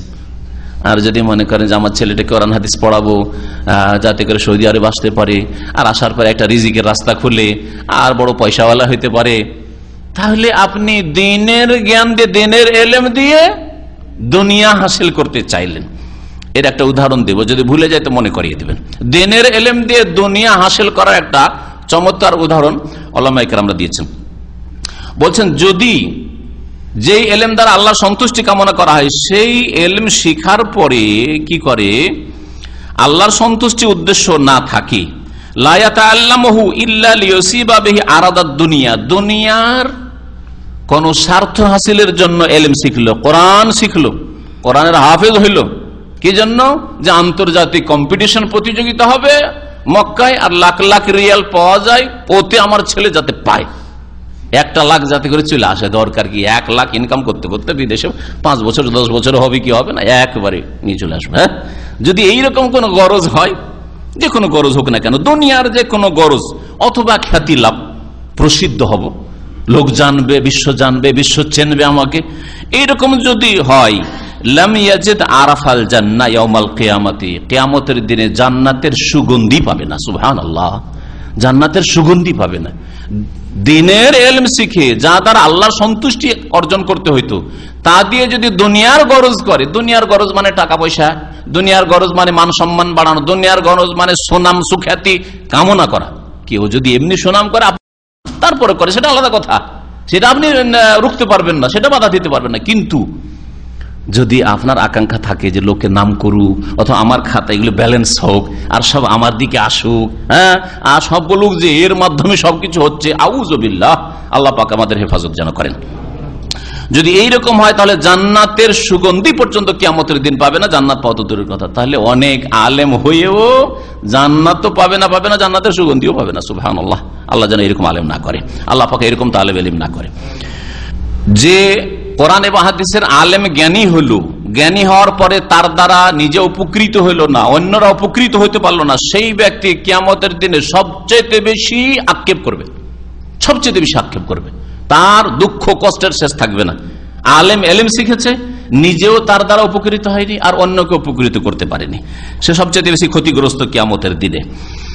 আর যেই ব্যক্তি দ্বীনের ইলম দ্বারা দুনিয়ার গরজ করবে, তার উদাহরণ ওলামারা পেশ করেছেন যে তার কাছে রয়েছে ওই লোকের মতো, ওর উদাহরণ যার কাছে মণি মুক্তা রয়েছে, মণি মুক্তা, হীরা মণি মুক্তা, হ্যাঁ, আর স্বর্ণ ভান্ডার রয়েছে, আর ওগুলো নিয়ে গিয়ে বাজারে গিয়ে বকরির নেদি কিনছে।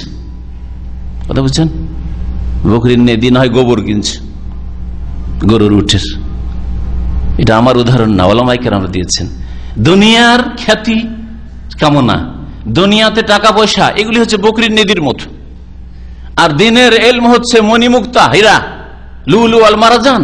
তো আপনি লুলু মারাজান, মণি মুক্তা, হীরা, ডায়মন্ড, এগুলো দিয়ে বাজারে বেরিয়েছেন কি কেনার জন্য? বকরির নেদি কিনছেন, আর না হয় নাপাক নোংরা জিনিস কিনছেন, হ্যাঁ, কোনো কিছুর পেশাব কিনছেন, পায়খানা কিনছেন, এগুলির মতো নাপাক জিনিস, নোংরা জিনিস কেনার মতো।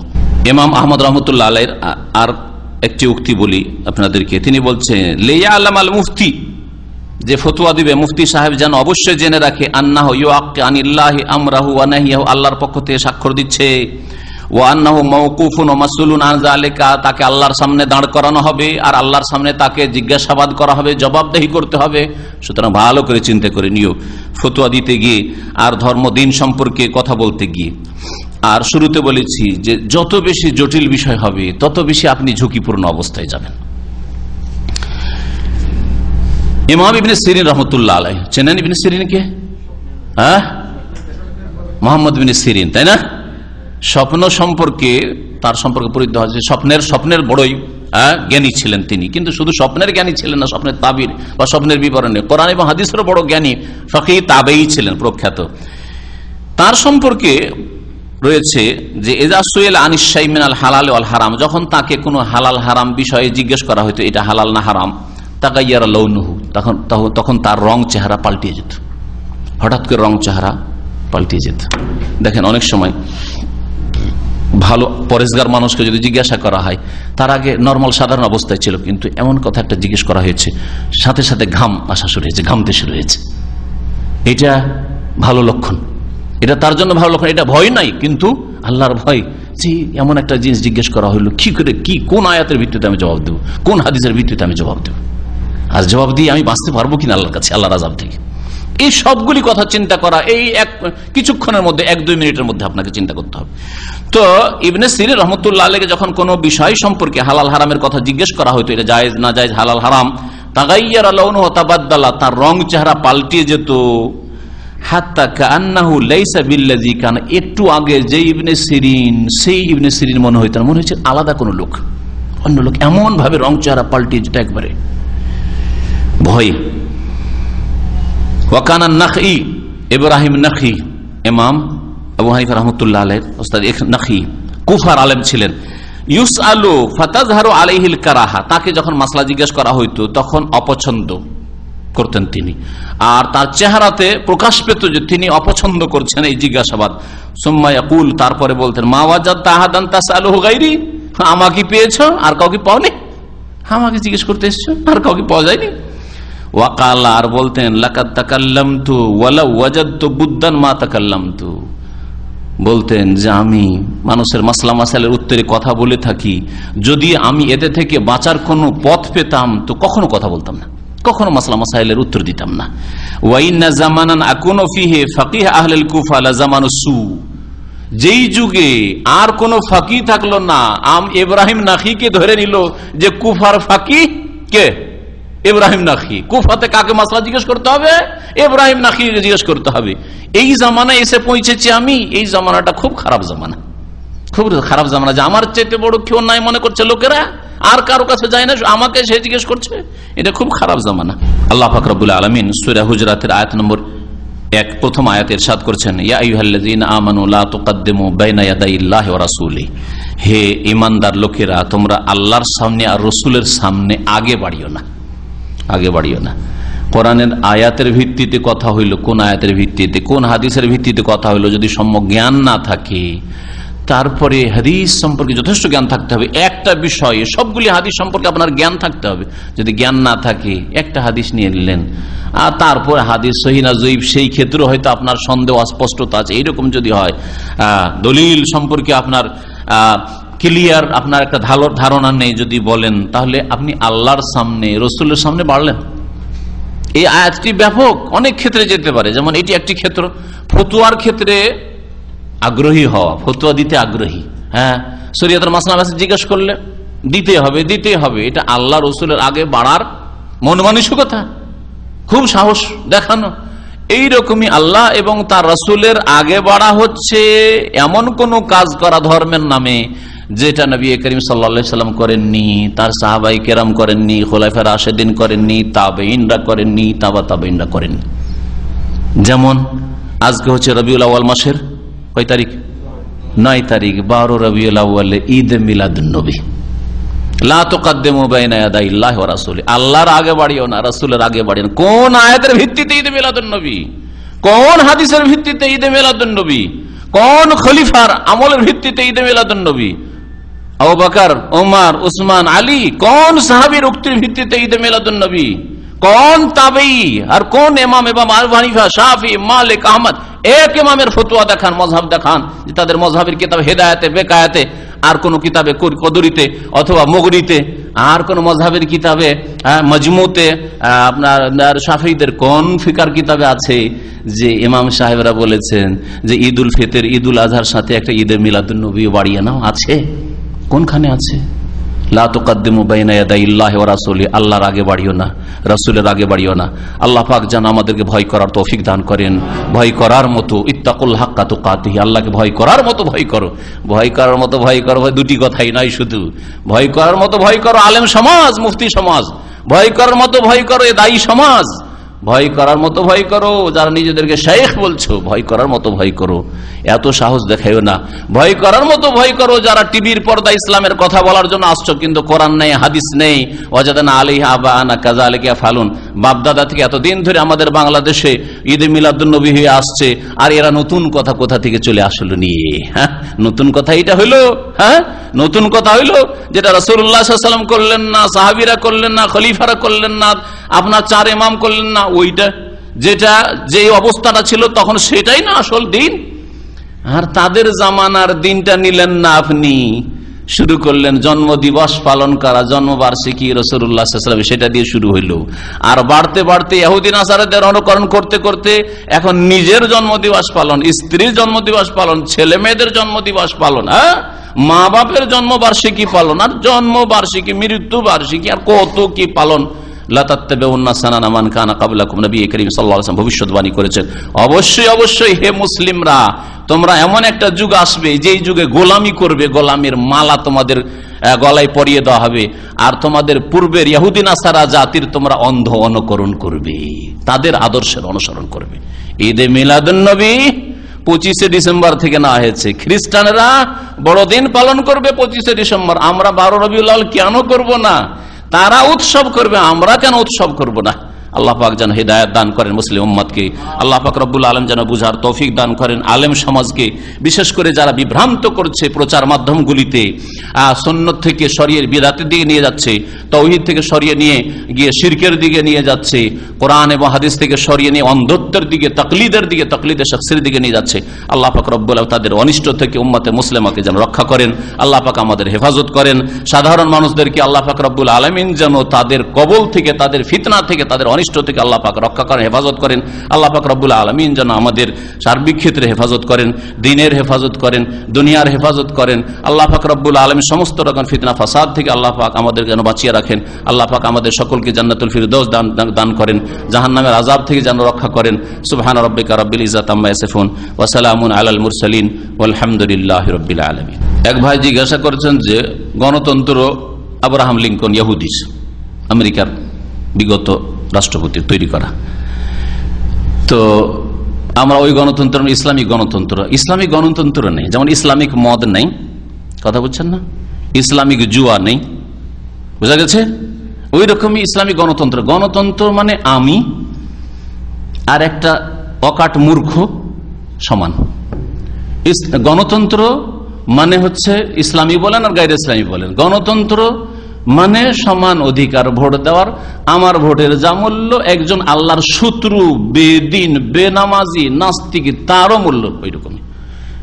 আল্লাহ এটা শক্তভাবে অস্বীকার করেছে, একটি আয়াতে না, বহু আয়াতে। লা ইয়াস্তাবি আসহাবুন নার ওয়া আসহাবুল জান্নাহ, জান্নাতি জাহান্নামী দুনিয়াতেও সমান হইতে পারেন, আখিরাতেও সমান হইতে পারেন। তারপর সংখ্যা গরিষ্ঠতা থাকলেই হয়ে গেল, সিদ্ধান্ত হয়ে গেল। আল্লাহ বলছেন ওয়াইন তুতি আকসারা মান ফিল আরদি ইউদিল্লুকা আন সাবিলিল্লাহ, অধিকাংশ লোকের যদি মতামত নাও তাহলে তোমাদেরকে গোমরাহ করে ফেলবে। তাহলে মেজরিটি দিয়েই কোনো কিছু গঠন হবে, এ কথা ইসলামে নেই, বরং এটা অস্বীকার করা হয়েছে। গণতন্ত্র ইসলামে নেই, ইসলামে আছে শুরা। শুরা মানে আমাদের মধ্যে যোগ্য লোক 10 জন বাছাই করবে, 200 লোক 100 লোকের মধ্যে আমরা ধরেন 10 জন লোক যোগ্য বাছাই করলাম, যাদের কাছে কোরআন এবং হাদিসের জ্ঞান আছে, ইসলাম সম্পর্কে জ্ঞান আছে, আমল তাকওয়া পরহেজগারি আছে, 5 ওয়াক্ত নামাজের হেফাজত আছে, ফজরও পড়ে, মিথ্যা কথা বলে না, বেঈমানি খেয়ানত করবে না। সাধারণত এইরকম যোগ্য লোকদেরকে আমরা বাছাই করবো 10 জন, 100 জন থেকে 10 জন। আবার 10 জনের মধ্যে এখন 10 জনকে বলবো যে তোমরা তো মাশাআল্লাহ সবাই যোগ্য, কিন্তু তোমাদের মধ্যে একজনকে আমরা খলিফা করব, দেশের এই গুরু দায়িত্ব দেব, সে কে হইতে পারে, তাদের মতামত নেব। এটা হচ্ছে শুরা। আর সবাই, নারী পুরুষ, সৎ অসৎ, কাফের মুসলিম, বেদিন বেমান, আল্লাহর বান্দা শয়তানের বান্দা, সকলে সমান। এটা হচ্ছে গণতন্ত্র। ইসলামী গণতন্ত্র নেই। এই গণতন্ত্রকে সারা জীবন মওদুদি সাহেব, আল্লাহ মাফ করেন, মওদুদি সাহেব কুফরি কুফরি বলতে গিয়ে শেষখানে সেই কুফরিতে ঢুকে পড়বেন। এইভাবে কি আর মাসলা পরিবর্তন হয় নাকি? হ্যাঁ, এইভাবে পরিবর্তন একেবারে কুফরি থেকে ইসলামে চলে আসবে। একটা জিনিস কুফরি ছিল কালকে আর আজকে সেটা ইসলাম হয়ে যাবে, একেবারে ডাহা মিথ্যা কথা। সুতরাং মানুষ ভুল করতে পারে, আল্লাহ পাক তার ভুল মাফ করুক, এটাই আল্লাহর কাছে আশা করি। আমাদের অন্তরে কারো সম্পর্কে সংকীর্ণতা নেই, আল্লাহ পাক সকল মুসলিমকে মাফ করুক, আল্লাহ পাক ক্ষমা করে দেন। কিন্তু এইসব গুমরাহিতে মানুষকে লিপ্ত করবেন না। ইসলামী গণতন্ত্র বলে কিছু নেই। ইসলামী সুরা আছে, যোগ্য লোকেরা, যোগ্যতা দেখতে হবে, যোগ্য লোকেরা কারা আছে। আর যোগ্যতার ভিত্তিতে যদি না আসে তো গায়ের বলে যে আসছে, জালেম শাসকও যদি আসে, ওয়াইন ওম্মেরা আলিক হাবদুন হাবশিউন, যদি হাবশি, নিগ্রো, গোলাম, দাস, অযোগ্য তোমাদের আমির হয়ে যায়, তারপরেও ইসমাউ আতিউ, আনুগত্য করো, শোনো, নবী করিম সাল্লাল্লাহু আলাইহি ওয়াসাল্লাম বলেছেন জায়েজের ক্ষেত্রে। এটা হচ্ছে নবী সাল্লাল্লাহু আলাইহি ওয়াসাল্লামের দিক নির্দেশনা। গায়ের জোরে কেউ যদি আসে আর যদি বলে যে আমরা যোগ্য লোক চাই, দেশের যোগ্য মানুষ, তাহলে যেটা সূরা সেই সূরার ভিত্তিতে হবে। আল্লাহ পাক কোরআনে কেন বলছে আফাতুমিনুনা বিবাদিল কিতাবা তাকফুরুনা বিবাজ, তোমরা কি এই কিতাবের, ইসলামের বিধানে, কোরআন হাদিসের কিছু মানতে চাও আর কিছু অস্বীকার করো? তো যারা কাটা ছেঁড়া করে নিজের সুবিধা মোতাবেক, যারাই করুক না কেন, যেটা যাদের পক্ষে হইলো ওইটাকে ওরা প্রচার করলো, এটা হচ্ছে দিন ইসলামের কিছু মানা আর কিছুর সাথে কুফরি করা। আফাতুমিনুনা বিবাদিল কিতাবা তাকফুরুনা বিবাজ। আর যারা এই চরিত্র রাখে, নিজের স্বার্থের কথাগুলি শুধু পেশ করবে আর যেগুলো তাদের উল্টো হয় সেগুলি পেশ করবে না, যে কোনো দলেরই হোক, তাদের সম্পর্কে আল্লাহ বলছেন ফামা জাযাউ মান ইয়াফআলু যালিকা মিনকুম ইল্লা খিজিয়ুন ফিল হায়াতিদ দুনিয়া ওয়া ইয়াউমাল কিয়ামাতি ইউরাদ্দুনা ইলা আশাদ্দিল আযাব। তাদের শাস্তি হচ্ছে একমাত্র যে দুনিয়াতে আল্লাহ লাঞ্ছিত অপদস্থ করবেন আর আখিরাতে কঠোর শাস্তির দিকে আল্লাহ ঠেলে দেবেন। দুনিয়ারও শাস্তি আর আখিরাতের কঠোর আযাব, কঠোর শাস্তি রয়েছে আল্লাহ পাক রব্বুল আলামিনের যারা সুবিধাবাদী। আর আমি যেমন বললাম যে আলহামদুলিল্লাহ আমি কোরআন সুন্নাহর দলের সাথে আছি। ইয়াদুল্লাহি মাল জামা, জামা হচ্ছে সাহাবায়ে কেরামদের দল। আমি সাহাবায়ে কেরামদের দলের সাথে, খোলাফায়ে রাশিদিনের দলের সাথে, তাবেঈনদের দলের সাথে, তাবা তাবেঈনদের দলের সাথে, ইমাম আবু হানিফা, শাফিঈ, মালিক, আহমদ তাদের দলের সাথে, এই মুহাদ্দিসিনদের দলের সাথে আছি। কোরআন এবং হাদিস যেখানে নিয়ে যাবে সেখানে আছি। এটা হচ্ছে আমার দল, এটা হচ্ছে আমার জামাত। এই জামাত ছাড়া আর অন্য কোনো জামাত বুঝি না। না আমার আঞ্চলিকতার জামাত আছে, না ভাষাগত জামাত আছে আমার, আর না আমার দেশগত কোনো জামাত আছে, না আমার রং বর্ণের জামাত আছে, বরং সব রঙের লোক, সব দেশের লোক, সব ভাষার লোকই আমার দলে শামিল। কারণ আমার দল হচ্ছে, আমি সেই দলে বিশ্বাসী যেই দলকে ছেড়ে গেছেন সাইয়্যিদুল মুরসালিন খাতামুন নবীন মুহাম্মদুর রাসূলুল্লাহ সাল্লাল্লাহু আলাইহি সাল্লাম। মা আনা আলাইহিল ইয়াউম ওয়া আসহাবি। নাজাত প্রাপ্ত দল, সাহায্য প্রাপ্ত দল হচ্ছে ওই দলটি যেই অবস্থায় রাসূলুল্লাহ সাল্লাল্লাহু আলাইহি সাল্লাম ছেড়ে গেছেন তার সাহাবায়ে কেরামদেরকে। আমি যে অবস্থায় রয়েছি, নবী বলছেন মা আনা আলাইহি, যেই অবস্থার উপর আমি আছি, দিনের অবস্থার উপর, আর ওয়া আসহাবি, আমার সাহাবায়ে কেরামরা যে অবস্থার উপর রয়েছে। সাহাবায়ে কেরামদের জামানায় যে অবস্থা ছিল দিন ইসলামের, সেই জামাত, সেই দলের সাথে আমার সম্পর্ক, অন্য কোন দলের সাথে আমার সম্পর্ক নেই। আর তারপরে কেউ যদি দুনিয়ার স্বার্থের জন্য এখানে ঠেলে ওখানে ঠেলে, তাহলে তাদের দুনিয়া আখিরাত খারাপ করবে ইনশাআল্লাহ তাআলা। আমার এই কয়েক 3 দিনের দুনিয়াও খারাপ করতে পারবে না, আর আখিরাতও ইনশাআল্লাহ তাআলা খারাপ করতে পারবে না। আল্লাহ পাকের কাছে বিশ্বাস রাখি, কারণ এই পথে আমি চলার চেষ্টা করি। আমার দিনী ভাই সে ইউরোপে থাকো, আমেরিকায় থাকো, আর জাপানে থাকো, আমার দিনী ভাই যদি সাহাবায়ে কেরামদের দলের সাথে থাকে, আর আমার পাশের বাড়ির লোক যদি হয় আর রাসূলুল্লাহ সাল্লাল্লাহু আলাইহি ওয়াসাল্লামের দল থেকে ছটকে গিয়ে থাকে, পাপে ডুবে থাকে, শিরক বিদআতে ডুবে থাকে, তাহলে সে আমার আত্মীয় না, আর সে আমার জামাতের লোক না। সাল্লাল্লাহু আলা নবিয়িনা মুহাম্মদ ওয়া আলা আলিহি ওয়া সাহবিহি আজমাইন। নবী করিম সাল্লাল্লাহু আলাইহি সাল্লামের নাম আসলে সাল্লাল্লাহু আলাইহি সাল্লাম সংক্ষিপ্ত দুরুদ, সালাম, সালাত, সালামটা অবশ্যই পড়ে নেবেন। এটা ফরজ না হইলেও অবশ্যই সুন্নাত, আর অবশ্যই বড় নেকির কাজ, আর আপনার জন্য 10 গুণ রহমতের উপায়। একবার দোয়া করলেন নবীর জন্য সাল্লাল্লাহু আলাইহি ওয়াসাল্লাম সালাত সালামের, আপনার উপর 10 গুণ, 10 বার রহমত নাজিল হইল আল্লাহ পাক রব্বুল আলামিনের। আর আপনি কৃপণতা মুক্ত হলেন, আপনার নামটা বখিল হইল না। আর যে বলে হুজুর বলেছেন, নবীজি বলেছেন, আল্লাহ রসুল বলেছেন, এগুলি সব বখিলের দল, কৃপণদের দল। আর আল্লাহর রহমত অনেকটাই, পুরো বঞ্চিত হবে না মুসলিম মানুষ, কিন্তু অনেকটাই আল্লাহর রহমত থেকে সে নিজেকে বঞ্চিত করলো, নিজের ভাগ্য খারাপ করলো। কেন ভাগ্য খারাপ করবে? রাসূলুল্লাহ সাল্লাল্লাহু আলাইহি ওয়াসাল্লাম নাম আছে সাল্লাল্লাহু আলাইহি ওয়াসাল্লাম বলতে অসুবিধাটা কি? সাল্লাল্লাহু আলাইহি ওয়াসাল্লাম বলবেন। আল্লাহ কোরআনে কারীমে বলছেন লা তাজআলু দুআ রাসূল বাইনাকুম কাদুআই বাযিকুম বাযা। রাসূলের নাম বা রাসূলকে আহ্বান করা তোমাদের সাধারণ লোককে ডাকার মতো করবে না। তো এটাতে যেমন মুহাম্মদ বলে ডাকবেন না আপনি, ইয়া মুহাম্মদ বলে সাহাবীদের ডাকা নিষেধ ছিল। ইয়া আহমদ, ইয়া মুহাম্মদ বলে ডাকা যাবে না। ইয়া রাসূলুল্লাহ, হ্যাঁ, ইয়া নবী আল্লাহ, এই বলে ডাকতেন সাহাবীরা। তার সাথে সাথে আমার নাম আসলে যেমন অমুক বলেছেন, নাম বলবেন, বা তার সাথে হয়তো ভাইটা লাগালেন, খুব ভালো একটু আদব করলে ভাইটা লাগালেন, আবার আর কিছু লাগালেন সামান্য, বেশি নয়, বেশি বাড়লে অতিরঞ্জন করবেন আপনি। আর নবী করিম সাল্লাল্লাহু আলাইহি ওয়াসাল্লামের নামটাও যদি ওই রকম করে নেন, আমার নামেও কোনো দোয়া আসলো না আর নবীর নামেও সাল্লাল্লাহু আলাইহি ওয়াসাল্লাম আসলো না, তাহলে তো আপনি সমান করে দিলেন অন্যদের, রাসূলুল্লাহ সাল্লাল্লাহু আলাইহি ওয়াসাল্লাম করলেন না? অবশ্যই খানিকটা বেয়াদবির দিক অবশ্যই আছে, আর আপনার কৃপণতার দিক আছে, আর অনেকটাই রহমত থেকে নিজেকে আপনি বঞ্চিত রাখলেন, এটাও আছে। সুতরাং এমন কাজ একজন জ্ঞানী মুসলিম করবে না, কিন্তু অভ্যাসের দাস হয়তো অনেক বক্তারা এরকম অভ্যাস করে নিয়েছে, যাতে তারা অচেতন হোক আর সচেতন হোক। রাসূলুল্লাহ নাম আসলে সাল্লাল্লাহু আলাইহি সাল্লাম বলেন না, আমরা এরকম কাজ করি না, খুব কম।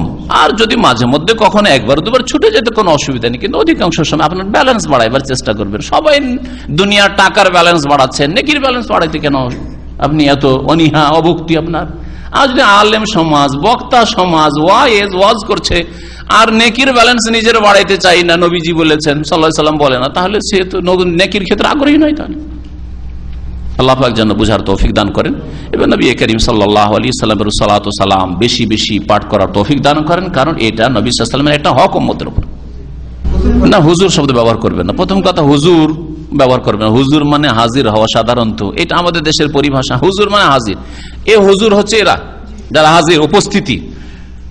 আমরা বলি সম্মানিত উপস্থিতি, এইটা হচ্ছে হুজুর। আইয়ুহাল হুজুর, আরবিরা আরো যে ওয়াজ করে, বক্তব্য করে, আইয়ুহাল হুজুর, হ্যাঁ এইটা বলে, তারা হুজুর, আপনারা হুজুর। আর যে হাজির নাই, গায়েব, হ্যাঁ দুনিয়া থেকে চলে গেছেন, আখিরাতে কবরে চলে গেছেন, তাকে হুজুর বলা এটা আপত্তিকর। হ্যাঁ, পাক না পাকের বিষয়টা সেটা আলাদা। পাক বলি আর না বলি অবশ্যই সবচেয়ে বেশি পাক, কিন্তু পাক বলতে হবে। আর পাক বলা সুন্নত, পাক বলার হাদিস দলিল আছে না, ওইটা নাই। কিন্তু নিঃসন্দেহে নবী করিম সাল্লাল্লাহু আলাইহি সাল্লাম সবচেয়ে বেশি তাইয়্যিব, আর তাইয়্যিব মানে পাক। হুজুর আলেমদেরকে বলবেন না, শেখ বলেন, যেমন আগের আলেম ওলামারা বলতেন। ইমাম আবু হানিফা, শাফি, মালিক, আহমদকে তাদের ছাত্ররা শেখ বলতেন, ইবনে তাইমিয়াকে শেখ বলতেন। প্রমাণ আছে, আমি গত আলোচনাতে বলছিলাম যে আমাদের শেখ বলেন, ইবনে কাইয়িম বলছেন। তো শেখ বলাটা যুগ যুগ ধরে চলে আসছে, শত শত বছর ধরে। ওস্তাদকে শেখ বলা, যার কাছ থেকে জানছে শেখ বলবেন। আরবরা যেমন শেখ বলেছে, আরবদের মধ্যে অরিজিনালটা আছে, আসল বিষয়টা আছে, যে যেভাবে আগের যুগ থেকে চলে আসছে। আর না হলে নাম বলেন, সম্মানের সাথে আদবের সাথে একটু নাম বলেন। আপনার চাইতে এলমে বড়, আপনার চাইতে বয়সে বড়, তো বলেন মুখলিসুর রহমান ভাই, মতিউর রহমান ভাই, এরকম বলেন। আর আপনি বলবেন, আমি সবচেয়ে বেশি খুশি হই যখন ইউরোপ আমেরিকা থেকে ভাইয়েরা বোনেরা আমাকে টেলিফোন করেন, বলে মতিউর রহমান ভাই কেমন আছেন, আলহামদুলিল্লাহ, সবচেয়ে বেশি খুশি হয়। শেখ বলার চাইতে অনেক বেশি খুশি হয় যখন বলে মতিউর রহমান ভাই কেমন আছেন। আমাদের অধিকাংশ ভাইয়েরা পশ্চিমা দেশ থেকে, অস্ট্রেলিয়া বা ইউরোপ আমেরিকা থেকে যতগুলো টেলিফোন আছে, বনগত ভাই হোক, ভাই কেমন আছেন, বা নাম ধরে মতিউর রহমান ভাই কেমন আছেন, সবচেয়ে বেশি খুশি হয়। কারণ ইন্নামাল মুমিনুনা ইখওয়া, মুমিনরা পরস্পর ভাই। আমাকে ভাই বললো, তার মানে সে আমার দরদি, আমার দুশমন না, আমার ক্ষতি চাই না, আমার অনিষ্ট চাই না সে। বুঝতে পারছেন? সবচেয়ে ভালো, আমি তো সবচেয়ে খুশি। জাযাকুমুল্লাহু খাইরান। সুবহানাকাল্লাহুম্মা ওয়া বিহামদিকা আশহাদু আল্লা ইলাহা ইল্লা আনতা আস্তাগফিরুকা ওয়া আতুবু ইলাইক।